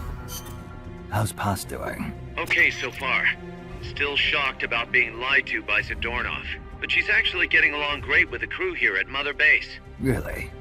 That's good to hear. Still, it's gotta be depressing for a girl her age to be cooped up on an offshore plant all day, even if it is only temporary. I bet she'd love it if you took her out somewhere once in a while. Golden armor for the boss's horse.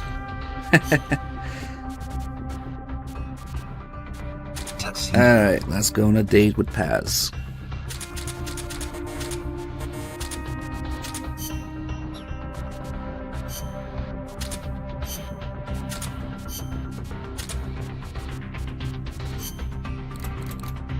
No magazines, no nothing. Okay. Here comes the painful part, having to adjust all these messages. Let's take it easy. And just basically the key with women when you go on a date is that you have to use the right words. You have to pick the right things to say.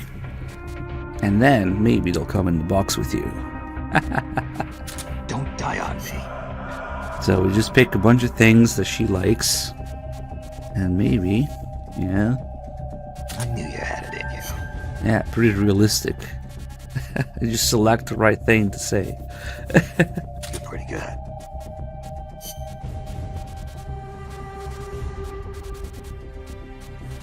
Let's see. You can do this.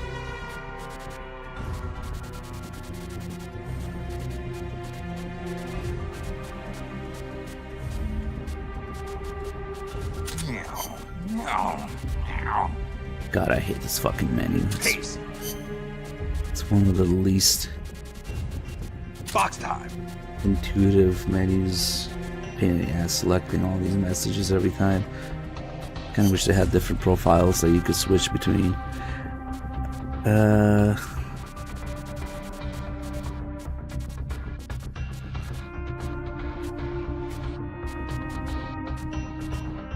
Sorry, I just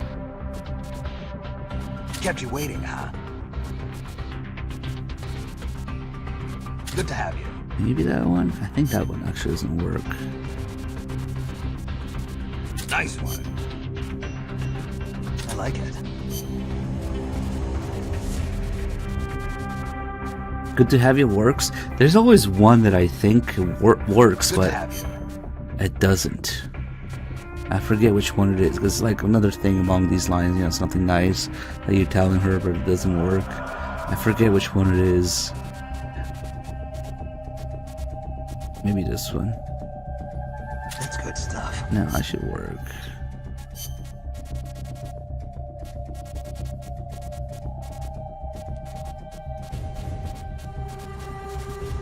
Does she have any sort of unique reaction to that one, Dim? I don't think so.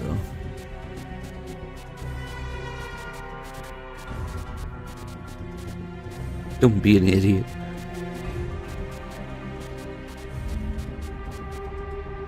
Good. Where's impressive? Okay, this is definitely enough. Really? Have I not tried that before? Okay.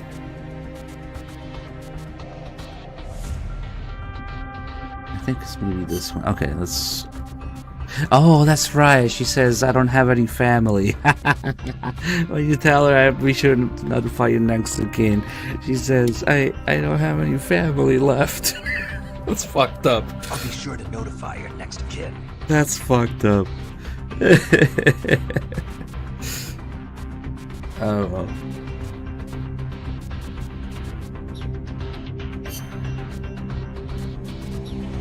That's really fucked up, man.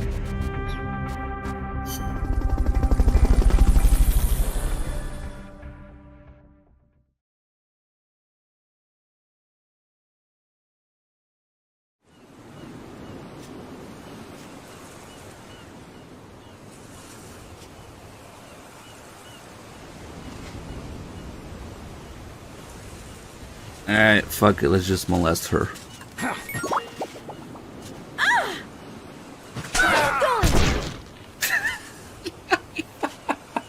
That's the CQC move. Yep.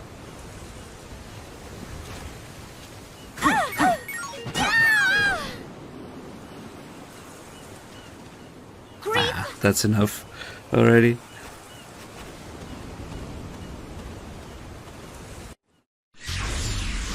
Boss, I'm sorry. Don't walk away. Boss!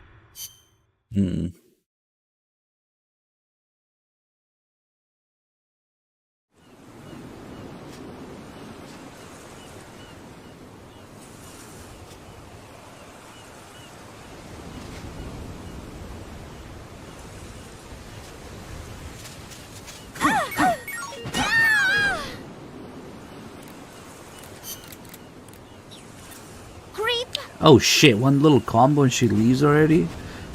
I thought she could take a combo and a message. Wait! Maybe if I tell her something nice first.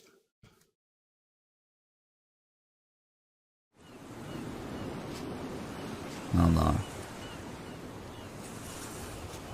Tell her one nice thing first.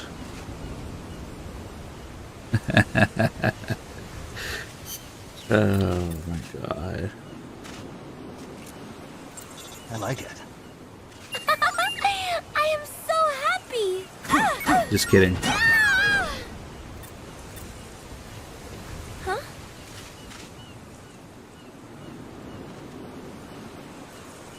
I'll be sure to notify your next I kid. don't have any family.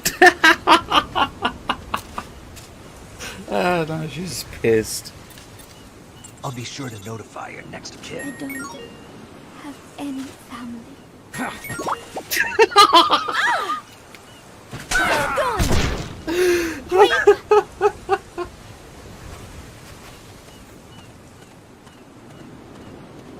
Oh my god. Boss, I'm sorry. Don't walk away. Boss! I don't have any family. Boob grab. Okay, let's do it properly now. I never did that combination before.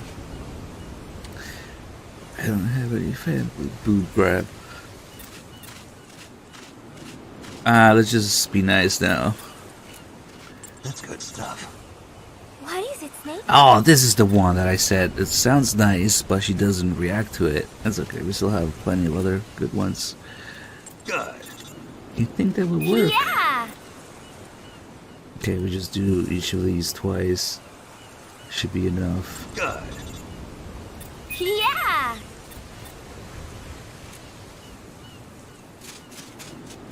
Good to have you. Yeah. Good to have you. Yeah.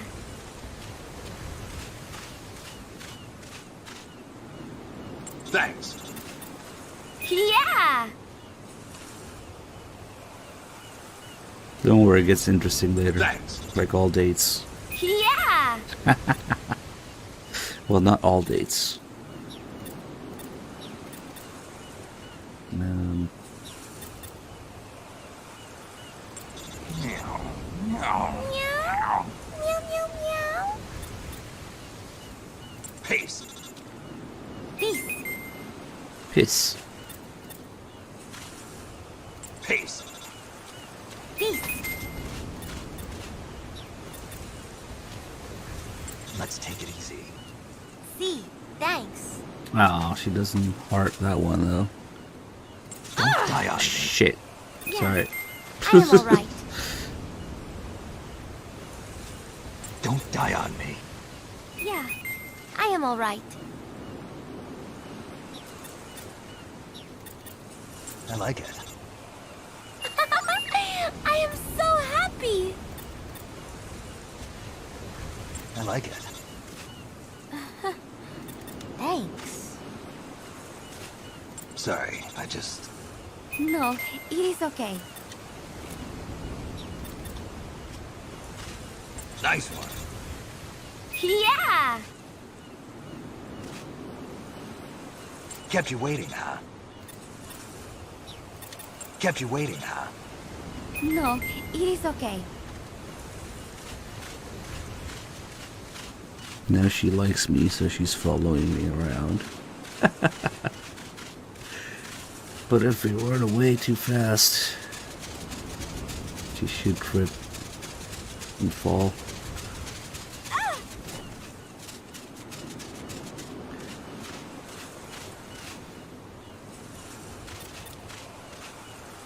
I like it.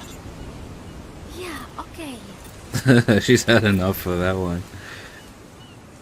Sorry, I just... No, it is okay.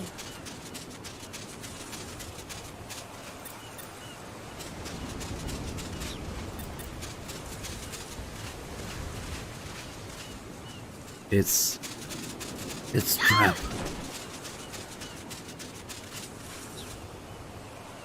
If you think this is disturbing, just wait to see what happens next.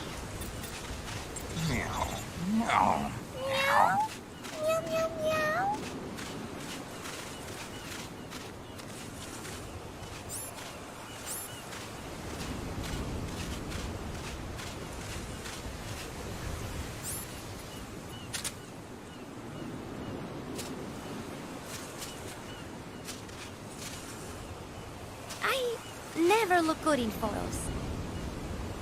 Nah, she's not ready yet. She needs some more nice messages. Kept you waiting, huh? No, it is okay. You're pretty good. You're pretty good. Really? Oh, I am so happy. You're pretty good. Really? Oh, I am so happy. I knew you had it in you. I knew you had it in you. Thanks. Peace.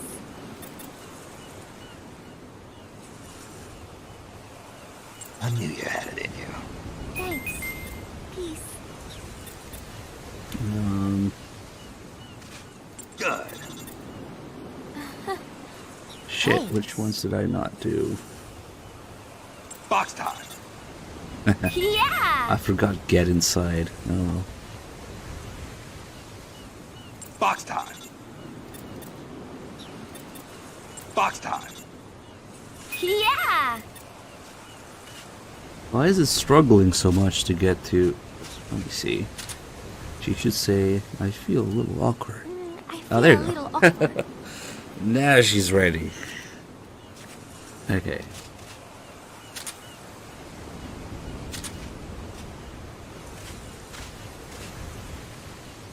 I feel a little awkward.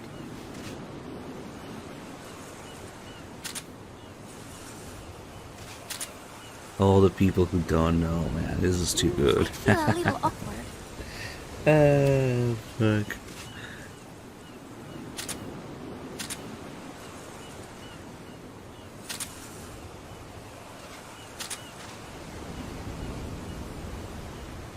I feel a little awkward.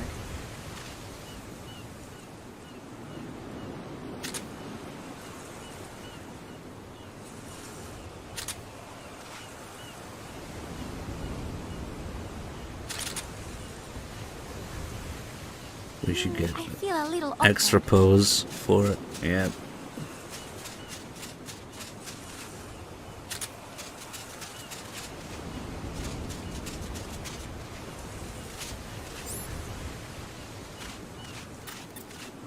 Box time. Thanks. Room for one more? Aha.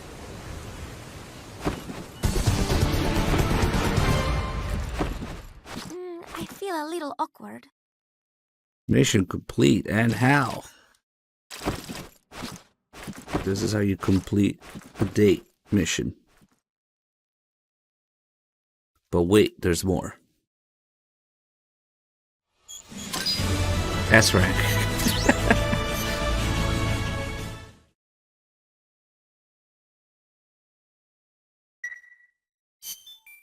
But wait, it gets worse.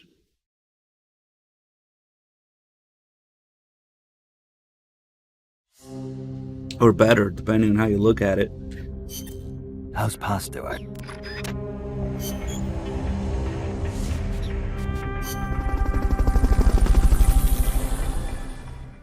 Now that we S-ranked it, if we do the mission again,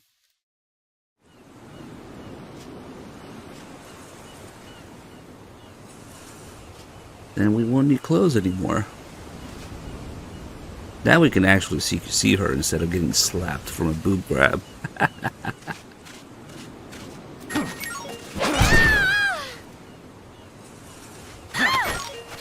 Start talking. I am not hiding anything from you. Start talking. Honest! You have to believe me! It's like you people missed the whole point of the marketing, Peace Walker.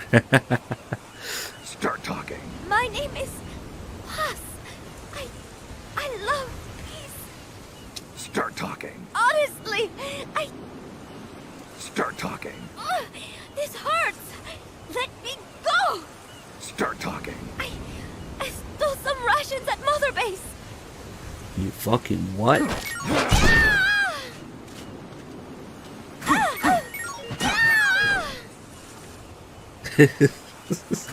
Creep.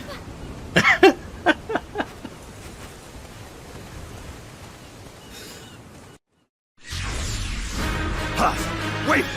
Paz!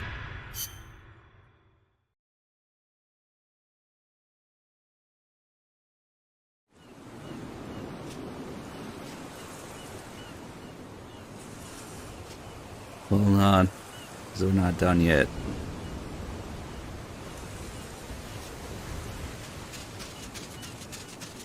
Now we have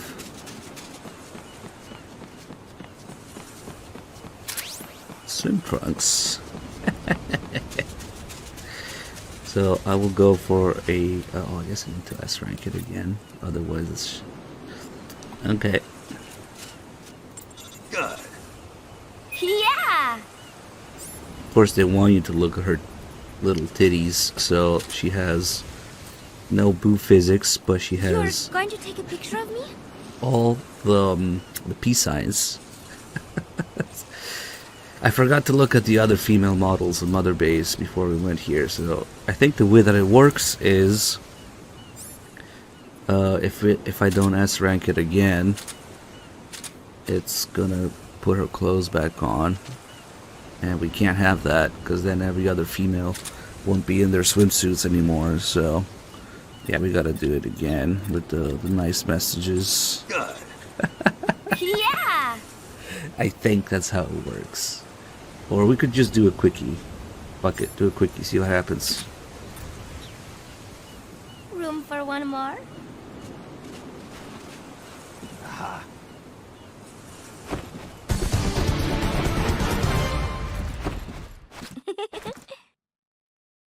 Oh, she will react differently depending on, it's not a hidden variable, it's called affinity, and you can see it at the end of the mission. She will say different things, react differently depending on your affinity. With 20 we got B rank, and I think you get like 10 per nice message or something like that, and she also changes what she says when you try to take a picture of her or when you get in the box. So that little laugh that she did there, I don't usually hear that because we usually either do, 0 affinity, where she says, over already? Or S rank, she says, I feel a little awkward. So you can kind of, if you know the messages, you can kind of tell by trying to take a picture of her what it's at. Bad news, Snake. Zadornov's on the loose. What? Again? It's funny. We took away his prosthetic and did a full body check. We even increased the guard. You think he had help? Impossible. Anyway, I'm adding a new mission. Locate and recover Zadornov. Zadornov. Who cares about Zadornov? We have to, Okay, wait, no, I need to go to Mother Base. Let me see. I don't remember. Oh, well, look, the music changes. I don't remember if S ranking it once is enough. Okay, the best way to check this is check the other female models. See if they have their clothes on or not. Strangelove, are you naked? Yes, you are. Perfect. Never mind. So just doing it once is enough.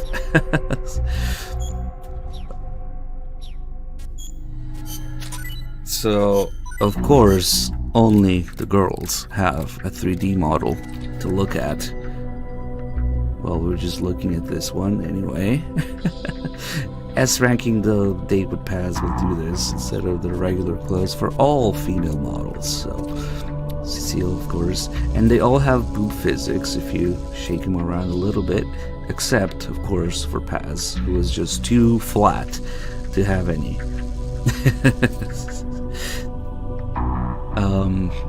Kojima hard at work again. This was absolutely necessary, yes. Why doesn't Chico or Huey have a model, huh? Well, I guess Kaz has a 3D model, but that's later. There he is, the man responsible for all this.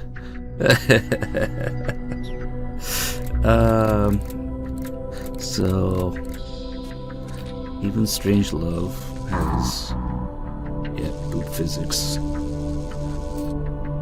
Amanda is a little more respectable. If you look at her, where is she? I don't know.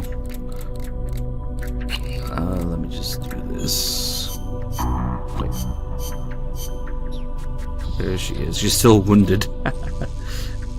She looks a little more respectable with the sports bra. But it's the MSF bikini, I guess. Still boob physics, though.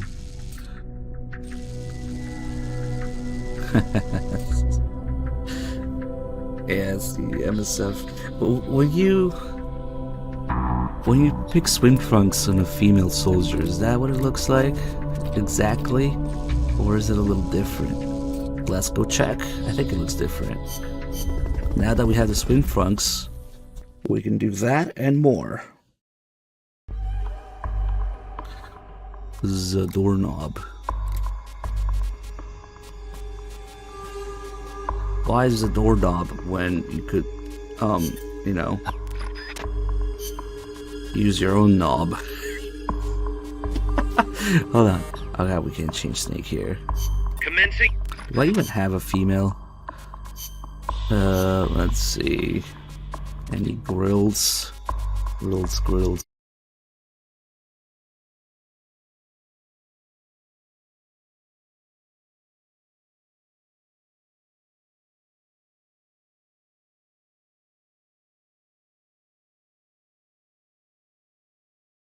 Let's find a grill somewhere else, I guess, and put him in the combat unit. There's a grill. Here now, in the combat unit. Sorry.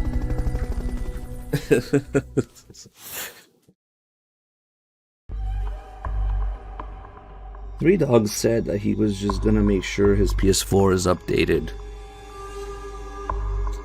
40 minutes ago. Hopefully his PS4 didn't blow up or something.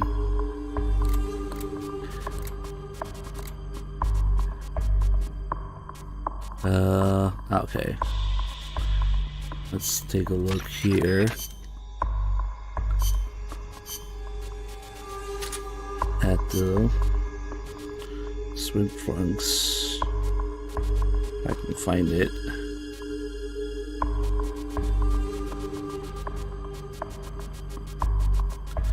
Oh, is it called something different? Oh, wait, it's different. It's not the same. Where the fuck do you get the girl one? Is it called something different? Am I blind?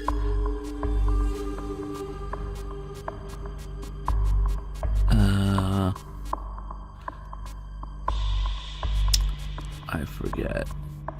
No, Amanda is just Amanda's outfit. With a mask.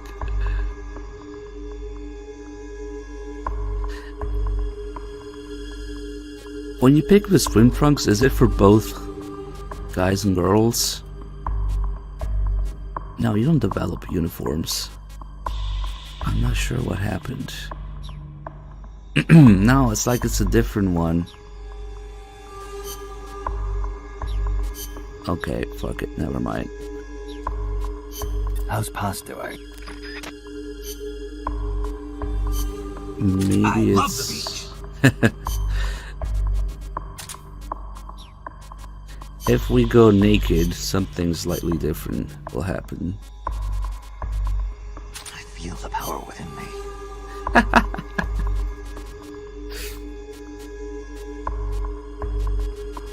I don't think so. Come on. This is so fucked up.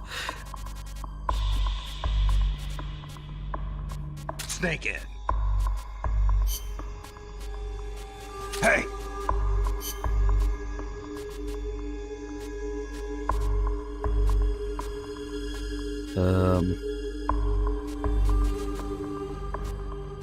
I see you.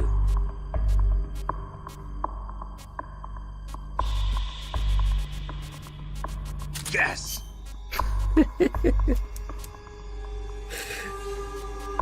Surrender.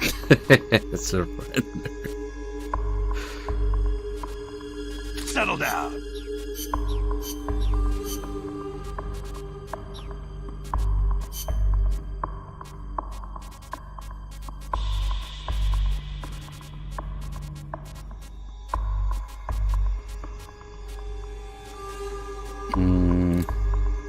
God, I hate this fucking screen so much. Probably the worst. Let's see.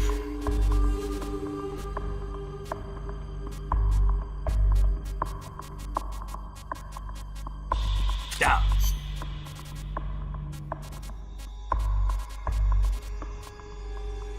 Don't be an idiot.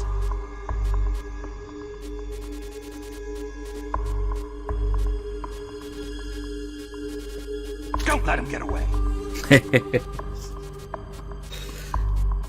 This is gonna end well. Over here.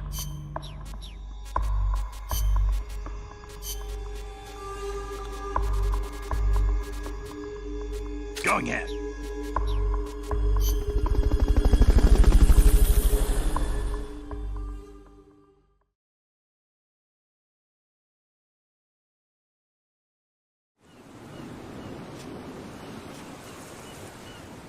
Oh, perfect. She has her clothes back on.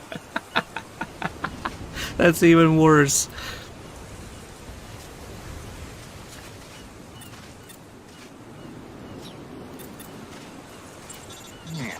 Why are you doing like that?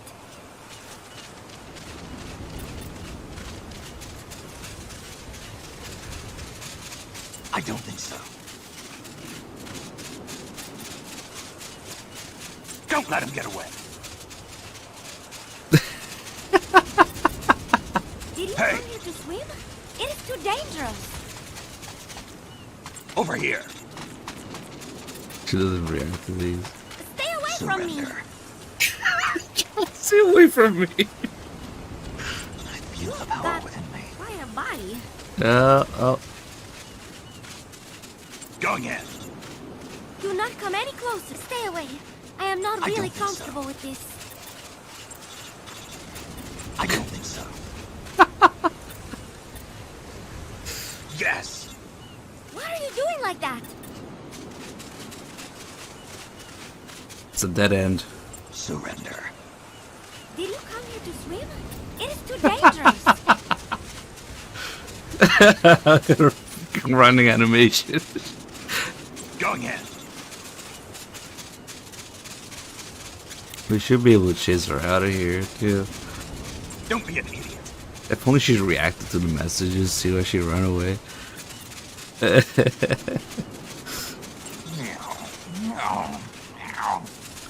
Wait, let's herd Paz away.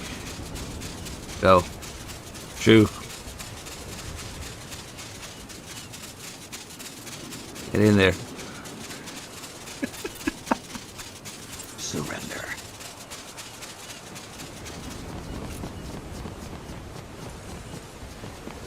Creep.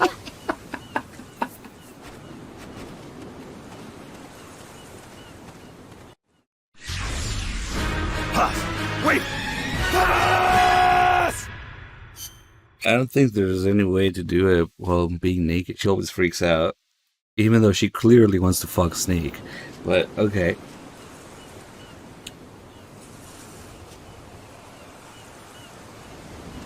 Can she tell if I put the box on?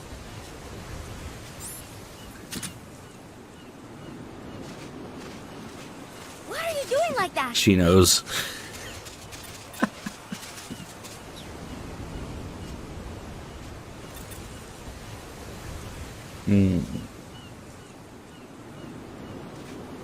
Going in. Did you come here? Huh? Stay away from me. Oh no, the box broke. Where are you going? Why? Okay. See, not to get an S rank again, I would have to switch out all the messages. Oh god. Wait, oh, I want to go back there, okay.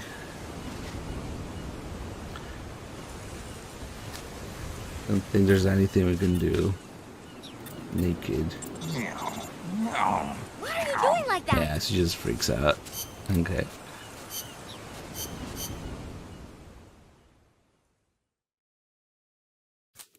Well, guys, I don't know what the fuck happened, but Three Dogs disappeared for the past hour after saying he was almost ready.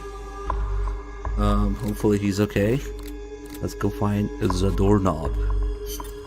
Snake, Zadornov's disappeared from his cell again. Find him. I'm not delaying anything, you dumbasses. I'm just doing content in the game. Stealth.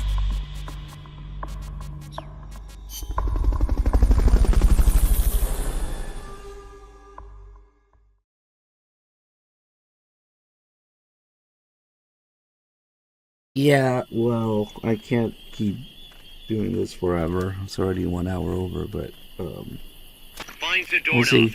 Shit happens sometimes, yeah. Recovery.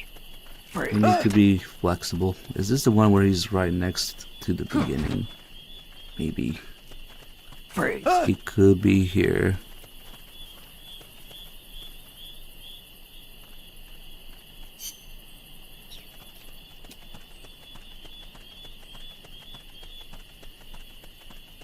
What was that? Shit. I want to get him in between the legs.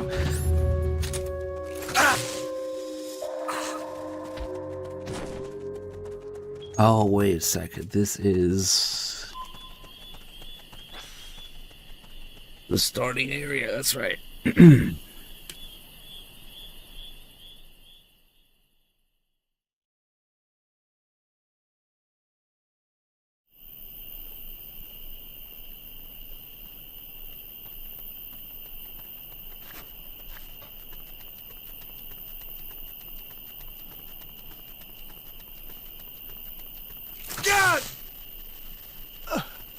There he is. The doorknob. Which is funny because if you know the story, it's Paz who's actually letting him out. But Paz was with me. So what happened?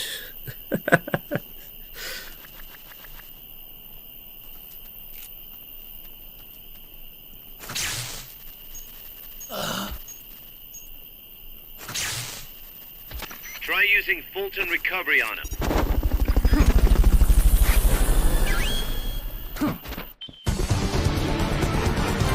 Mission complete. Great job.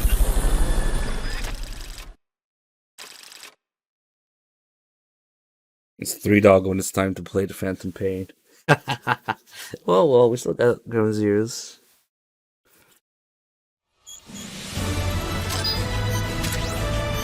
Even a good bit of Peace Walker left, honestly. Kaz, I caught Zadornov. Impossible. I thought I'd made it. Acknowledged and appreciated.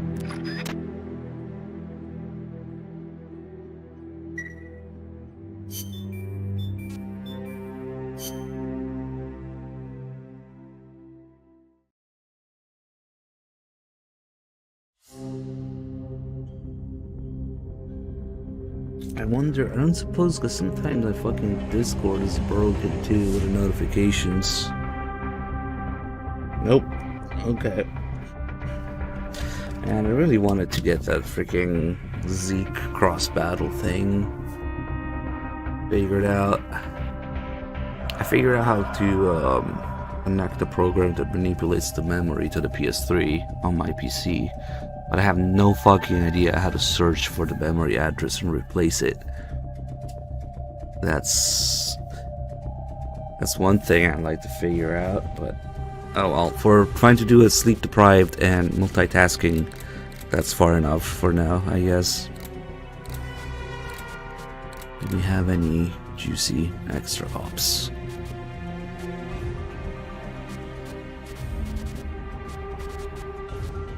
Dude, the shit I took this morning has more variety than me. It's not exactly an achievement. Oh, what's that? Extra ops? Go full to one guy. Now go full to two guys.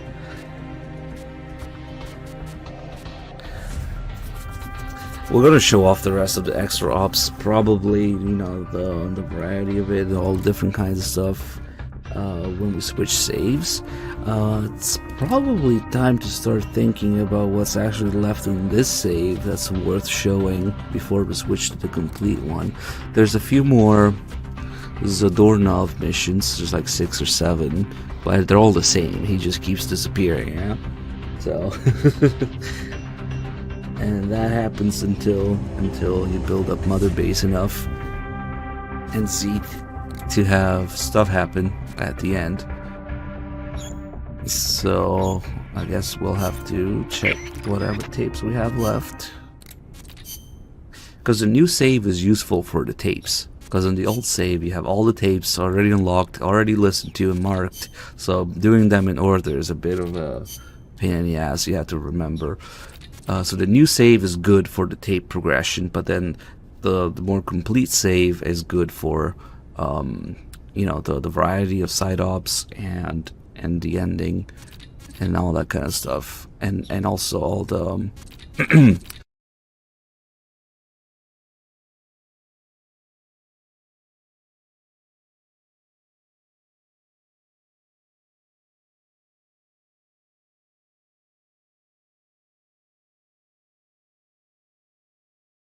Let's do these.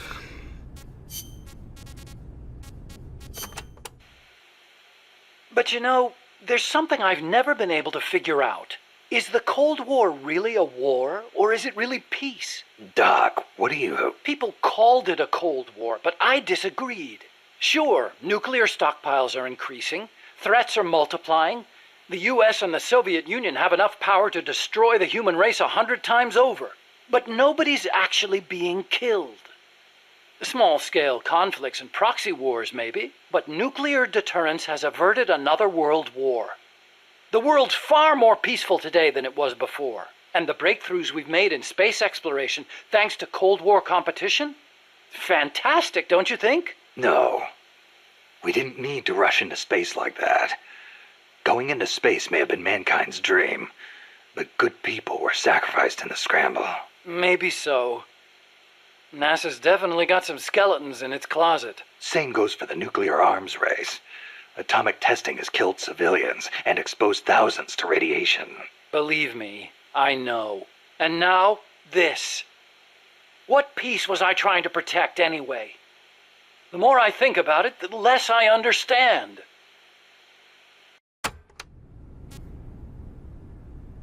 Is it worth getting a PSP? Fuck no. Just emulate Portable Ops and play Peace Walker on PS3. If you really want to play on the go, get a PS Vita. The PSP is fucking worthless now.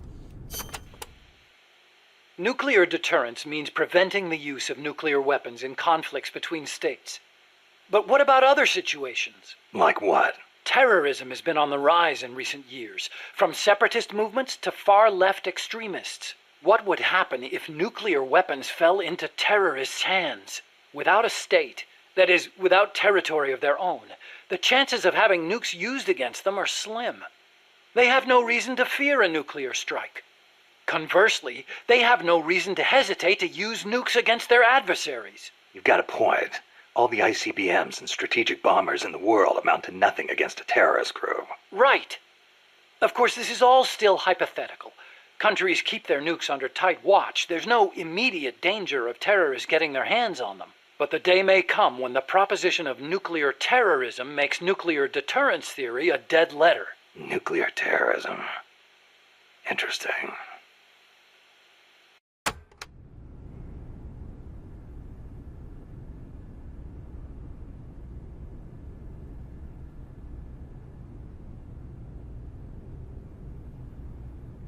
Well, what do you know? Three Dog is having technical issues.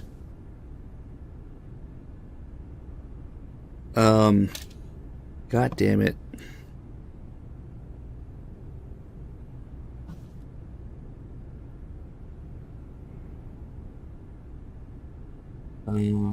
What was the fucking...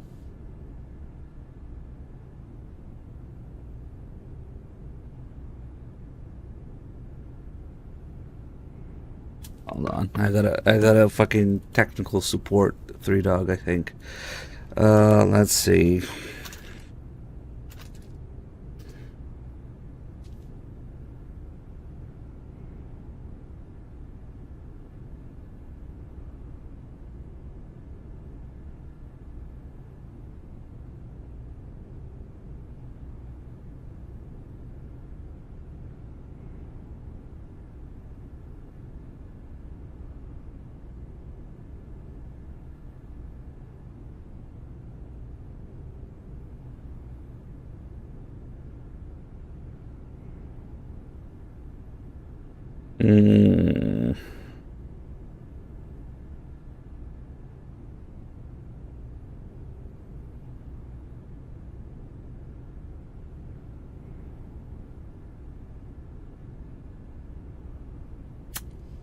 Son of a bitch. Well, we got a few more tapes to do. If he figures it out by then. I gotta say, I'm surprised you helped us arm Metal Gear with nukes. What of it? Don't get me wrong, I'm grateful and all, but you sure about this? They may be for MSF self-defense, but they're still nukes. It's essentially the same thing as Peace Walker, which you despised. See, that's exactly it. What is? You don't hide your motives. You tell the truth. That's what makes you different from those CIA bastards. They lay on the charm, win you over. And then, when things get hairy, they turn their backs on you. I'm just telling it like it is. Which is why I get the feeling that you wouldn't be stupid enough to use them. Okay, I'll come out and say it. I trust you. You give me too much credit. You think so? Besides, there's more uses for bipedal locomotion technology than weapons. We make it small enough, and it could have applications in robotics and prosthetic limbs. Maybe one day I'll even be able to walk. Nice thought. I want to stand on my own feet, be master of my own fate, and I'll use your strength to help me do it. If you don't mind, of course. Nah, it's a fair enough deal. Thanks. People can change, I know. But I trust you, Snake. I trust you to be the guy I know now.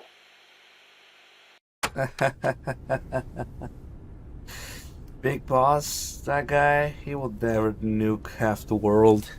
Nah.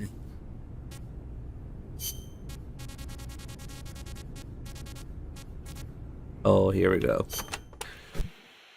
Snake, how much do you know about the U.S. Homeland Air Defense Network? I don't know much about what goes on up in the sky. What I do know is that NORAD tracks Santa Claus on its radar. Nice one. I didn't know you were a comedian, too. Huh? No, I'm serious. It's true, NORAD tracks his... Listen to me. Every December they set up a hotline and... Okay, I get it. He's real, I tell ya. He used to bring me presents and...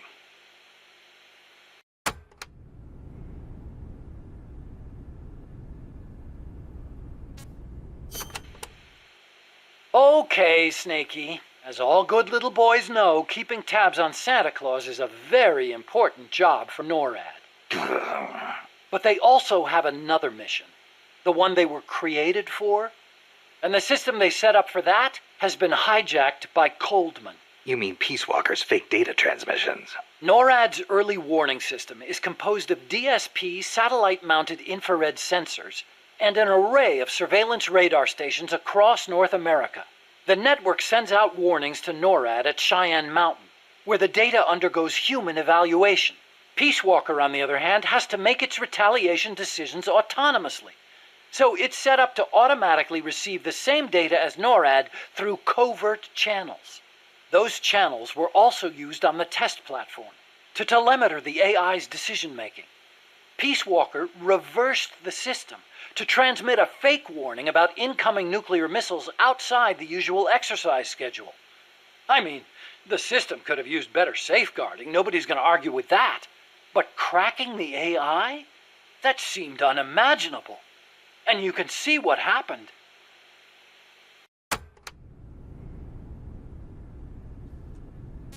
So I guess the reason a big boss believes in Santa Claus is because the boss used to bring him presents, but then he killed her and the presents stopped arriving, and now he thinks it's because he's on the naughty list. Ever since the day I killed the boss, I was on the naughty list.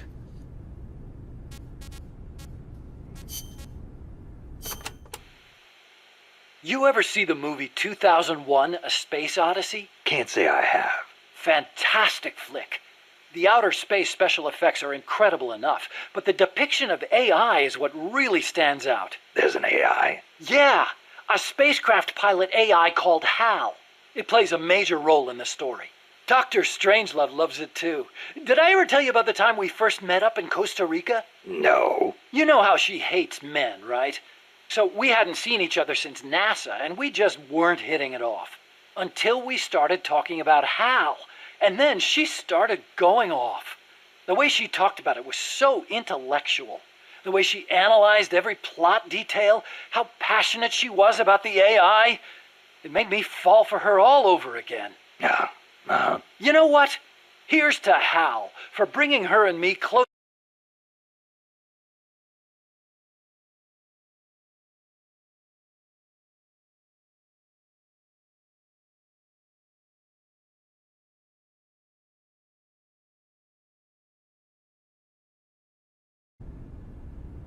Little F. We're having all the F's.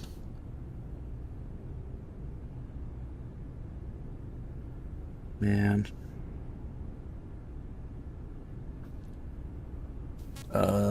Let's see if we can still get the thing about reading his letter. Because we haven't read it actually, but I think as soon as we do, maybe if we do an extra mission in between, there should be a tape about it.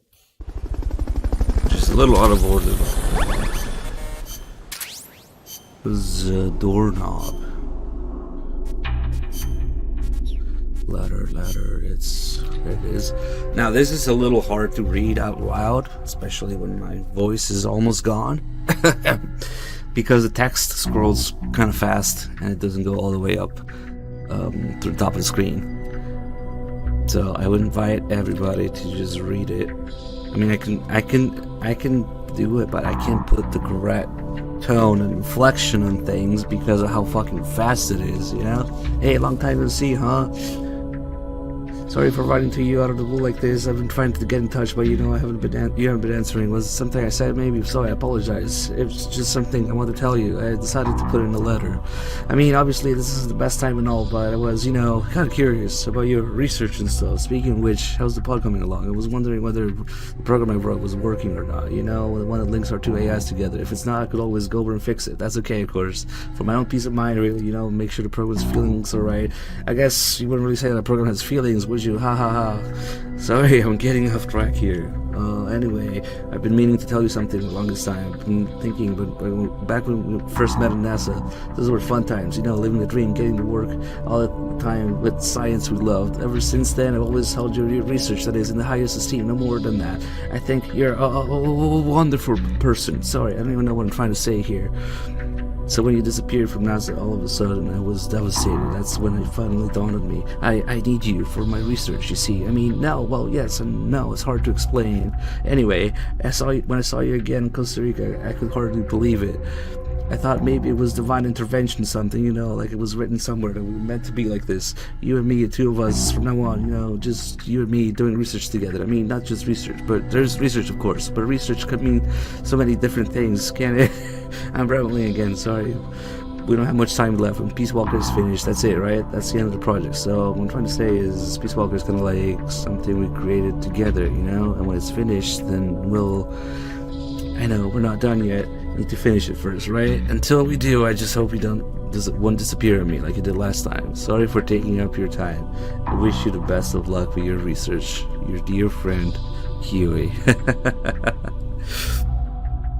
That's really hard to read it in correct timing, but if only they made the fucking thing go all the way up the screen, you know? But okay.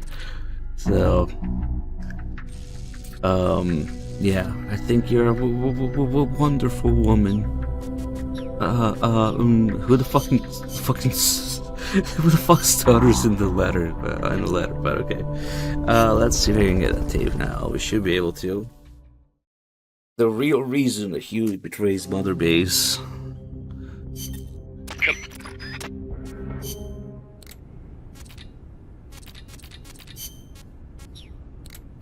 Fuck.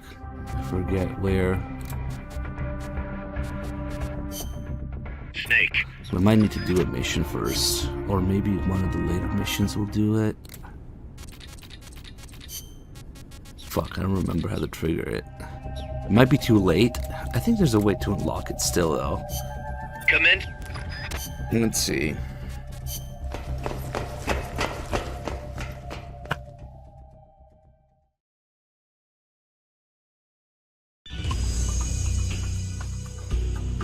Welcome to the shooting range. Just a place for a little target practice, huh? When you're done, head over to the exit.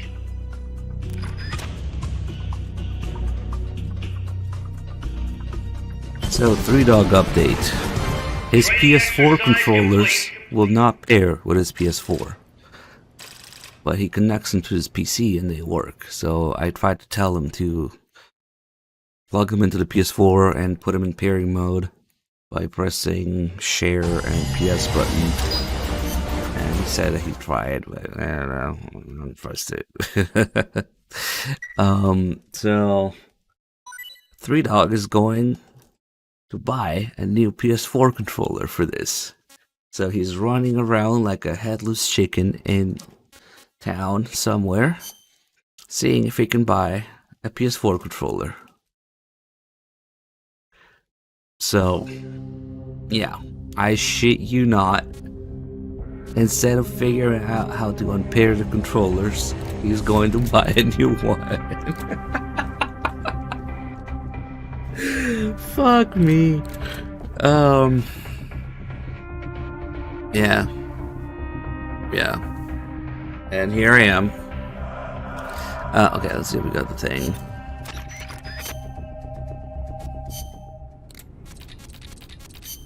Ah, there it is.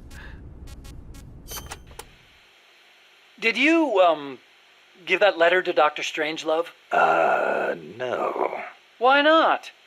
I gave it to you for a reason. It's highly important information. Sorry. I didn't exactly have an opportunity to play postman.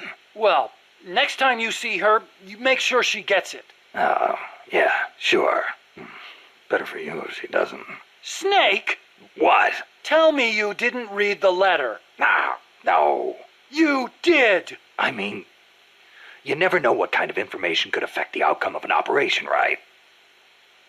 So you read the letter, after I specifically told you not to. What do you expect people to do when you tell them not to read something? I thought I knew you, Snake. I thought I could trust you. But now I see I was wrong. Look, I'm sorry, but I just don't get what you see in her. Well, I wouldn't expect a barbarian who opens other people's private correspondence to understand. Fine then. Deliver it yourself. Huh? What? No way. I could never... You've got a long way to go, Huey. And that's why Huey betrays Mother Base. There should also be a tape where Strangelove talks about... she probably already mentioned it.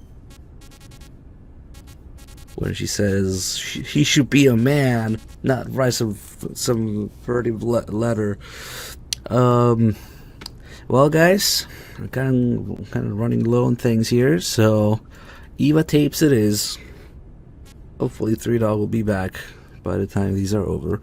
The boss going to space, the boss abandoning Snake for 5 years, and the boss having to kill the Sorrow. That's pretty much what this is. Hello, Snake.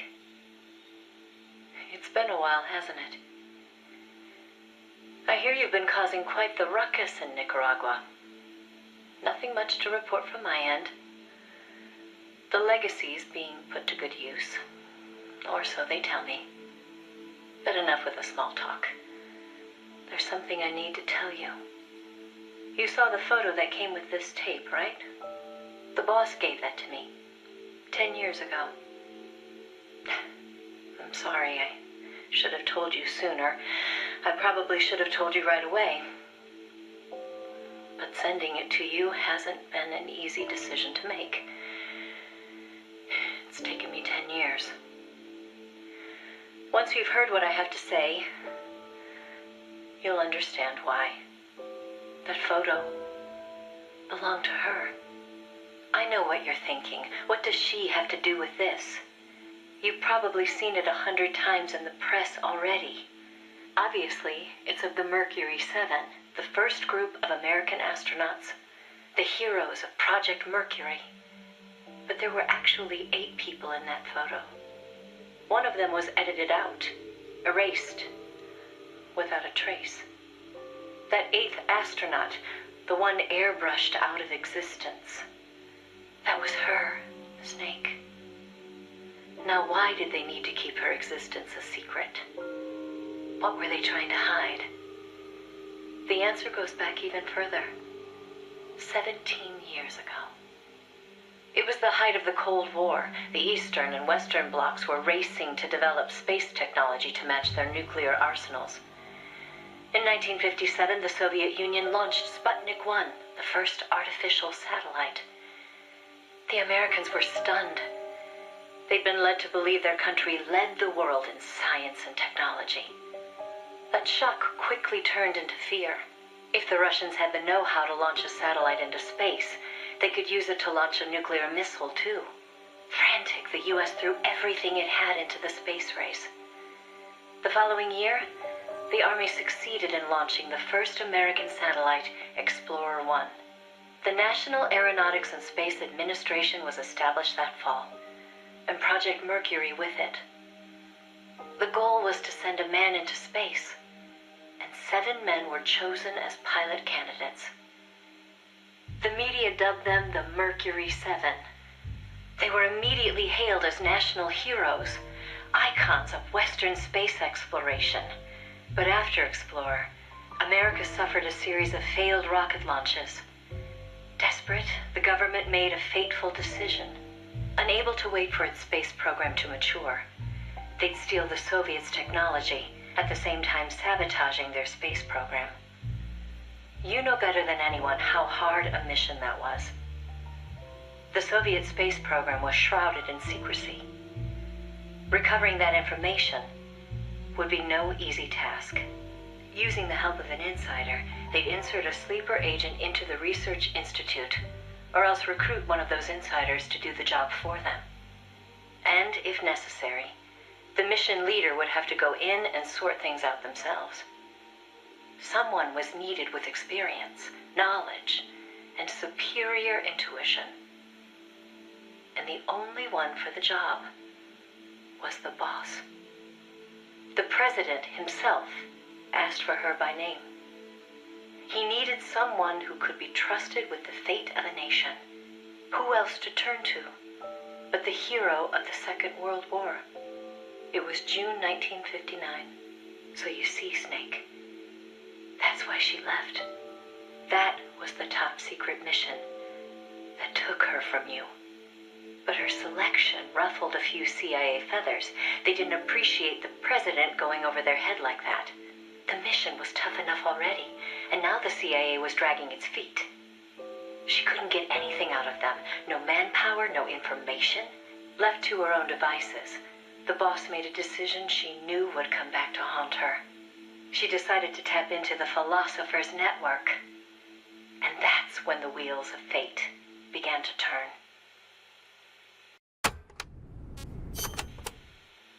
The Philosophers were a secret society of power brokers formed in a pact between the US, Russia, and China in the early 20th century. Of course, by that time, the American and Soviet branches had already parted ways.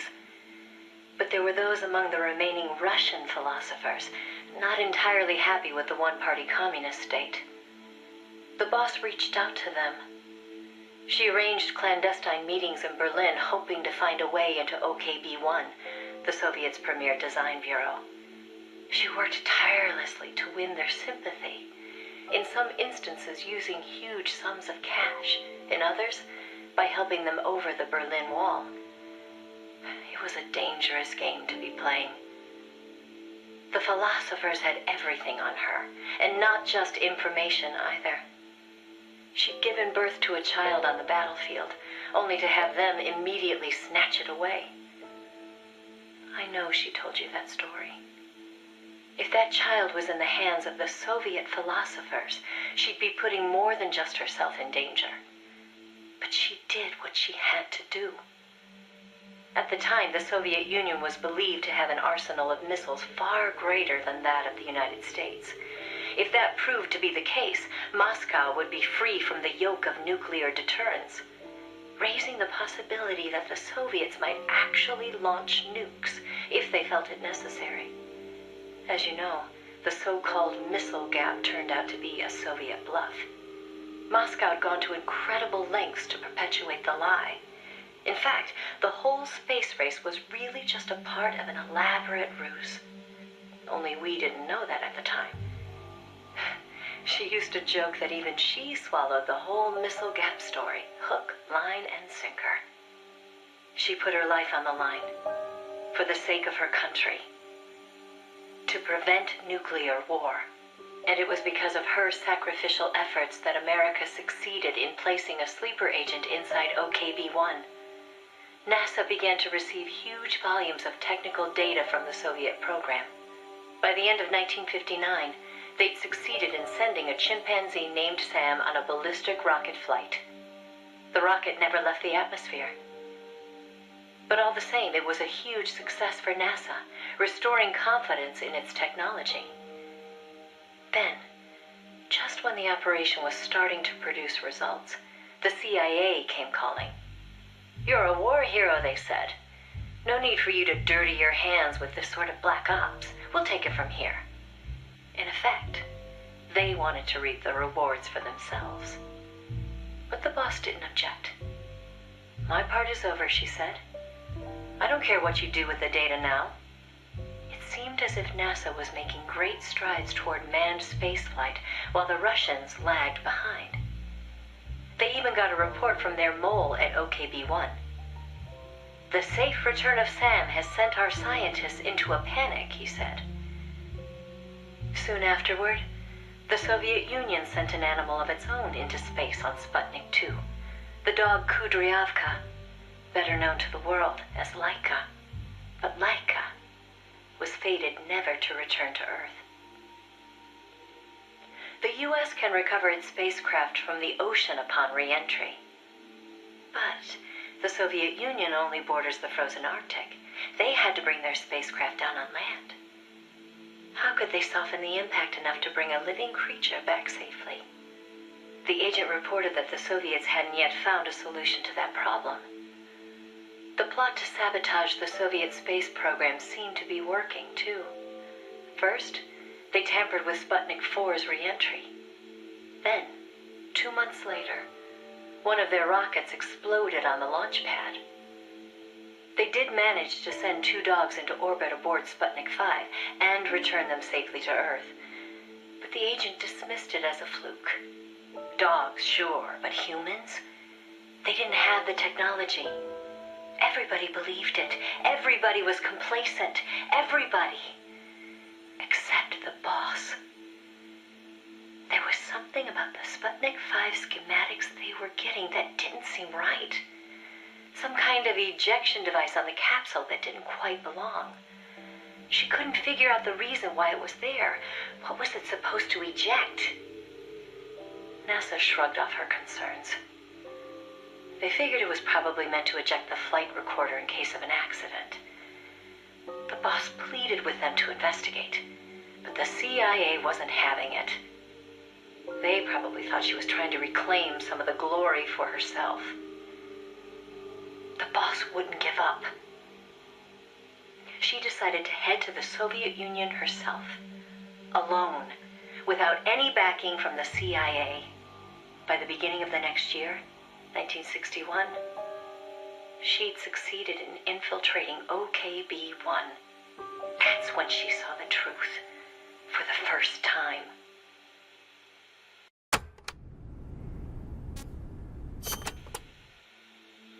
The sleeper that she'd worked so hard to place was a double agent. He'd been turned by the Soviets and was feeding the Americans lies.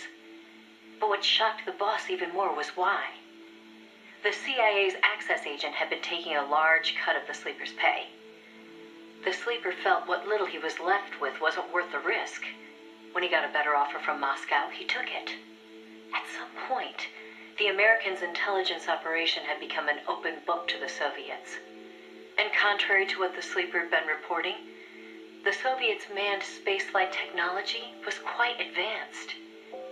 It wasn't until she infiltrated OKB-1 herself that the boss learned the truth about Sputnik 5. After the spacecraft re-entered the atmosphere, it ejected the pilot, seat and all, at an altitude of 7,000 meters. It was the Soviet solution to the problem of land recovery. The mystery device attached to Sputnik 5 was for that purpose. The pilot would parachute down from that high altitude wearing a bulky spacesuit. Crazy, I know. The Soviets knew exactly how dangerous it was, of course. So much so that they gave Yuri Gagarin, the first man in space, a special 2-rank promotion before re-entry. Only Moscow could come up with this kind of plan. With total state control over information, they could easily pretend it never happened in the event of a failure. The boss passed the info on to NASA. It was their worst nightmare.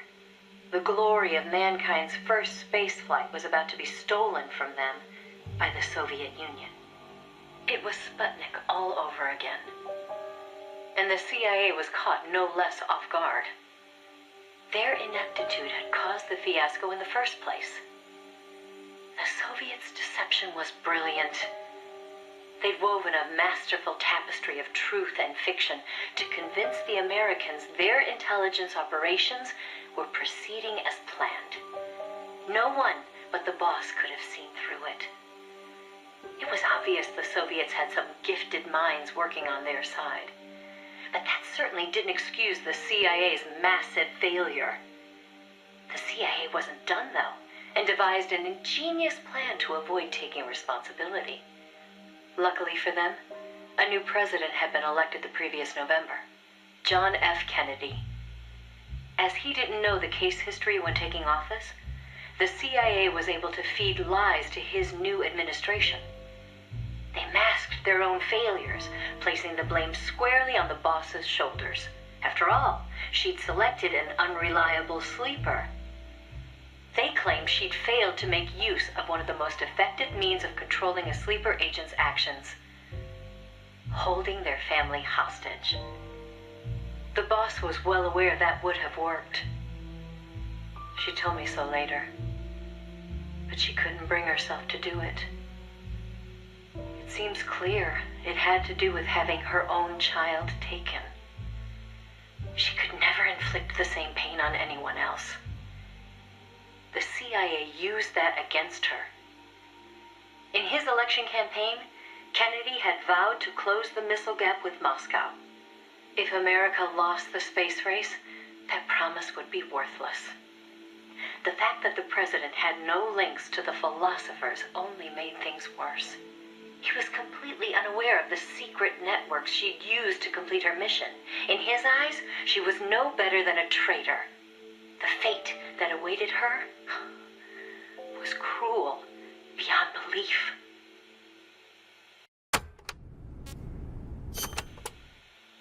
The order came down from above. The boss would take the official blame for the sleeper's betrayal.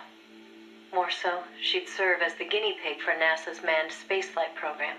By then, NASA had gotten as far as sending a chimp named Ham into space. Now came a whole battery of ground tests to pave the way for a human to take its place. High-G tests, zero-G tests, spacesuit tests, simulations in pressurized oxygen environments. Some of the tests were highly dangerous. proved too dangerous for the Mercury 7, who were by then already media darlings. So the boss was made to stand in for them. She could have refused the order, argued her side of the story against the CIA, but she didn't. The way she saw it, her military experience made her a potentially valuable asset to those tests. She felt it was her duty to accept. She soon proved herself right. The boss was more than just a guinea pig. She drew on her experience to give the staff focused advice exactly where it was needed. NASA's space program took off again. At the rate they were going, putting a man in space seemed within reach. The higher-ups at NASA were impressed with her talents. They took to calling her the 8th astronaut, the Mercury Lady. The photo I sent you was taken around that time. I suppose maybe they were planning to use it as propaganda, the world's first female astronaut. But then, just as things were looking up, they hit a new snag. The government told them to add a window. There were no windows in NASA's spacecraft back then. Ham never saw the stars around him. But Washington insisted. Their sources told them Soviet spaceships had windows. Space exploration as a form of propaganda in itself. After all, what was the point of sending a man into space if he couldn't tell the world what he'd seen? Most of all, though, they simply couldn't have the Russians doing something they couldn't. It was sheer madness, and everybody knew it. NASA was already facing impossible deadlines. Now they were adding yet another element of uncertainty to the mix. Installing a window would both weaken the spacecraft and make it harder to shield the occupant from cosmic rays. They weren't about to put their Mercury 7 golden boys in that kind of danger. So the boss was chosen as the pilot instead. Even if she made it up into space, she was given less than a 20% chance of returning to Earth alive. But she took it in stride, even helping them make the necessary design changes to the Mercury capsule. It was like going to work every day at NASA to make her own coffin. Then, without warning, the U.S. received intelligence that the Soviets had moved their Vostok spacecraft to the launch site. The launch was set for the following day, April 12th, 1961.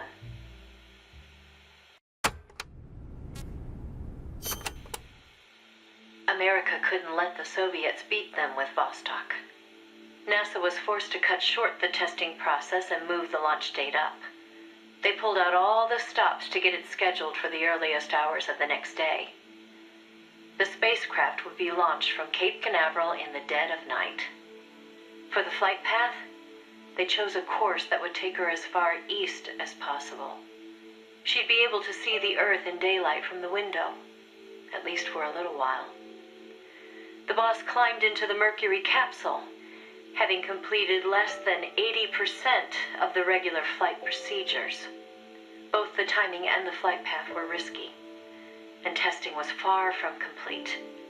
But NASA had no other choice. The boss, for her part, never expected to come home alive. She was going on a one-way trip, the American version of Laika the dog. And yet she went all the same. Someone has to be first, she said. If fate has chosen me, then I accept, for my country, for the balance of the world. That's how she saw things. My chances may be slim, but I'll take them. I've accepted my fate. If anyone can get through this, I can. Then, on April 12th at 1:30 in the morning, the boss entered space. It was nothing short of a miracle. First, that she'd made it in an incomplete spacecraft. And second, that her flight coincided almost exactly with Gagarin's. As the sun rose over the horizon, and cosmic rays began to bombard her through the window, she saw the Earth. I think you've heard the story before. It was a world without borders, a perfect jewel, All nations, all ideologies. They seemed so far away. It almost made her laugh, knowing that they'd risked so much to beat the Soviets by a few short minutes. If she'd seen Vostok from her window, she probably would have waved. But the two spacecraft were destined for very different fates. Gagarin circled the Earth and returned to the Soviet Union, safe and sound. The Mercury capsule, on the other hand, deviated from its planned re-entry angle. The addition of a window had thrown the capsule's aerodynamics off balance. The boss's coffin veered wildly off course and began to plunge earthward.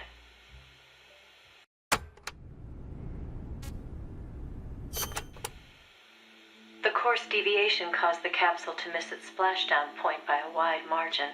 It didn't have enough time to decelerate before crashing into the sea. The force of the impact shattered the spacecraft before it started to sink like a stone. The boss used the last of her strength to escape to the surface. Her body was covered in bruises and scorched by radiation. It was a miracle she was still alive. She slipped into a coma and didn't regain consciousness for 6 months. To some, what was worst of all was that she had lost the space race to Gagarin by only a few minutes. That aside, it should have been a proud day for America. Its first manned spaceflight. Sadly, her accomplishment was kept out of the history books. An attempt to save face by Washington. In contrast to Gagarin's orbital flight, America had only managed a ballistic trajectory. Her flight time was much shorter, too.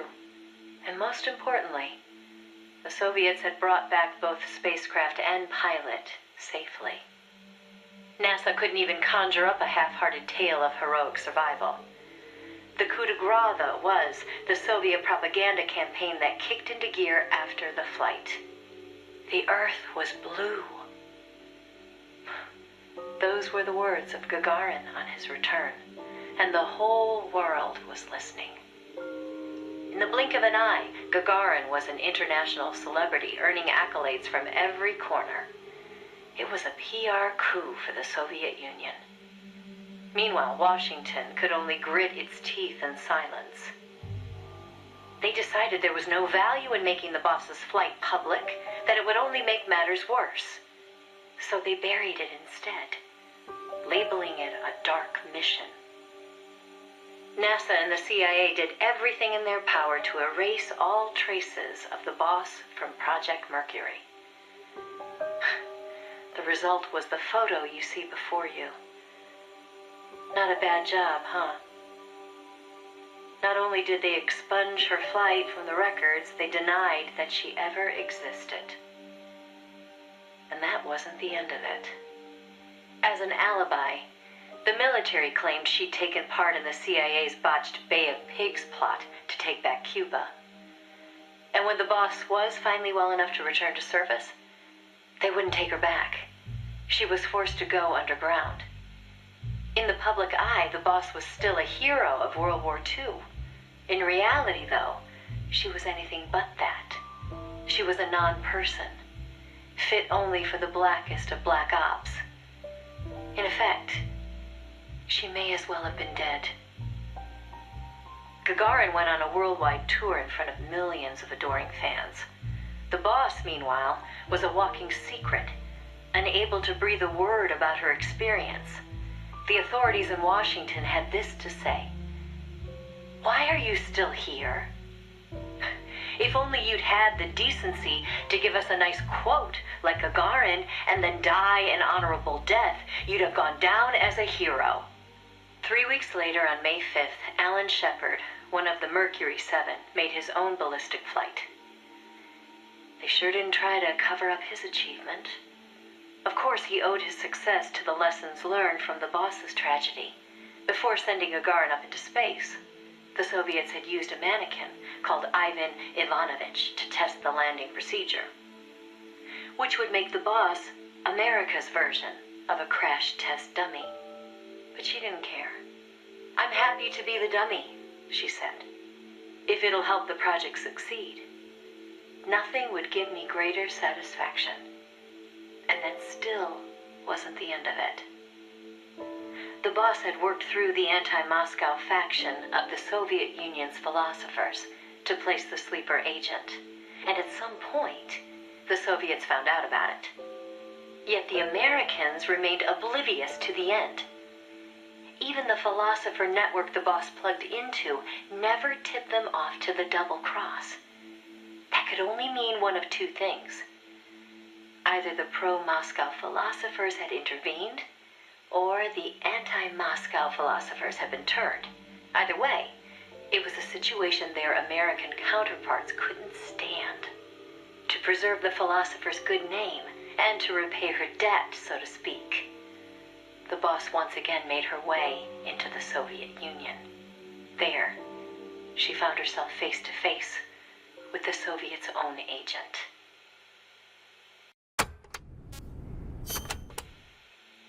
And who should she find awaiting her return to Russia? The one who'd turned her sleeper against her, who'd fed them lies all this time. It was her former comrade in arms, the father of her child, the man known as the Sorrow. He didn't know it was the boss who'd sent the sleeper. Or to be more precise, the Soviet philosophers never told him. Former lovers, forced to fight to the death. One would live and one would die, she told me. That was the revenge the Soviet philosophers had in store for me. If both of them survived, their child would suffer in their place. They were left with no other option. The boss shot him. He offered no resistance. When she returned from the Soviet Union, there was no place left for her to go. She'd sacrificed everything. Everything. For her country. And in return, they treated her like a dead woman. She was made a scapegoat for no good reason. Only because power had changed hands in Washington. Any lesser being would have long since cracked. It was then that one of her old SAS comrades reached out to her, Major Zero, and so Fox was born. She undertook a mission that, well, you should know better than anybody. You were a part of it. 20 days after Shepard's flight, President Kennedy announced that America would put a man on the moon. Without the intelligence the boss obtained, America's space program would never have caught up. Armstrong and Aldrin might never have walked on the moon, but the Americans' gain had cost the boss her health, her honor, and the man she loved. The word tragedy doesn't even begin to describe what she endured. The Soviets continued their manned space flights, and in 1963, Valentina Tereshkova became the so-called first woman in space. It said they took their cue from NASA's long-buried Mercury Lady project. And so that, Snake, is the mission that kept her away from you for so long. Now, I know what you're thinking. Why not use me as her agent? She knew I'd never even think of betraying her. I think it's because she didn't want to drag you into it. She probably knew what was going to happen. To complete the mission, she'd have to turn to the philosophers, and once she did that, whatever came of it, there'd be a price to pay. No one understood that better than her. So please, Snake, let it go. When she gave me the photo, she left me to decide whether or not to pass it along to you. I know she was torn about it, just as I was. She knew you'd probably blame yourself. Why did she hold on to it for so long? That, I can't say.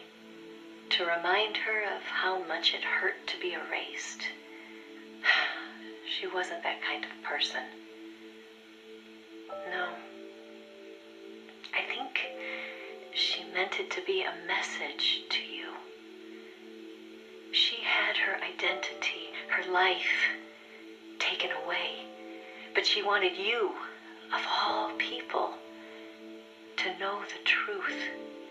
Snake, you've probably already figured this out, but it's no accident that I'm only now sending you something I've withheld for so long. Little Bird tells me you recently made a big decision. You and the boss are different people. I understand that. And I'm not trying to second guess you. I simply wanted you to know what she saw, how she felt. That's all. Keep it with you, Snake. Keep it deep inside. Don't ever forget the path she took. Because you and I are the only people on this earth who know the truth. Boss, I'm sorry, but I can't. So,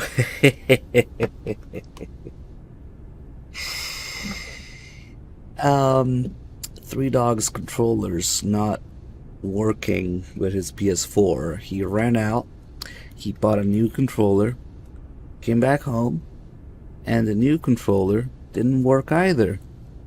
And he told me, I'm sure that it's not the cable because it's charging. So I had to remind him that some micro USB cables are charging only with no data. And that's why the fucking PS4 controllers were not pairing. So now he has an extra controller for no fucking reason. It was the cable. Yep. So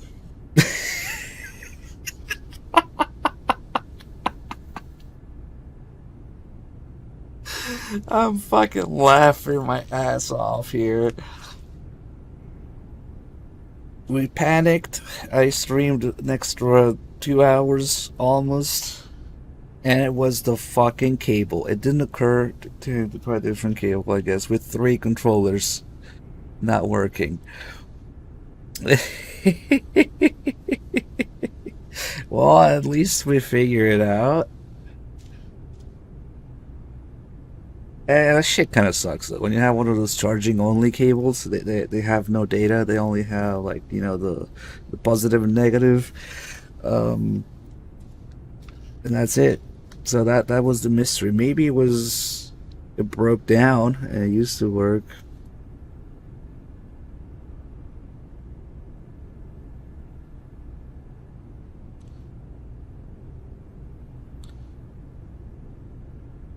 Okay, so now Three Dog has to log into the PSN account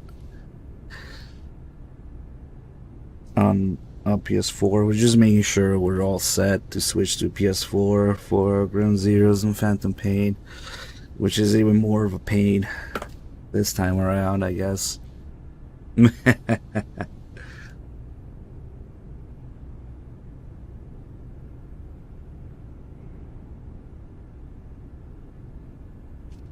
Okay. I see the Three Dogs logging in.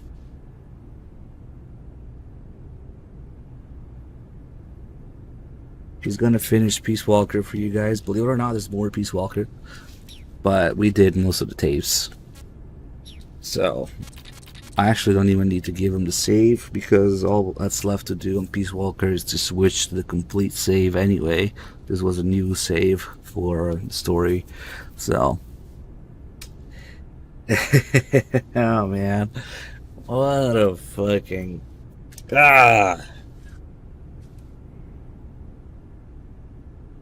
what a day, what a stream. Okay, so we should be ready momentarily, and hold on.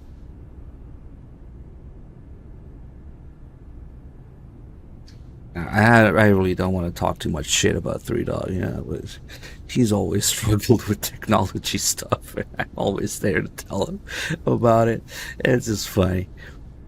I don't know, man. I just naturally became somewhat proficient with this stuff. Just playing games and setting up things and streams all the time, and I don't want to talk shit about Three Dog, but I'm honestly confused as to how you might be doing this stuff for years and not become familiar with it, but whatever, man. Poor Three Dog. Alright.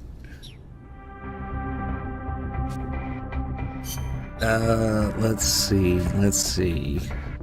Is there anything that we could do?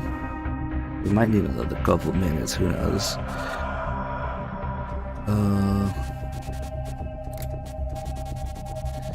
We haven't done any of the Monster Hunter stuff. That's all stuff on the more complete save, which I think he should have one of.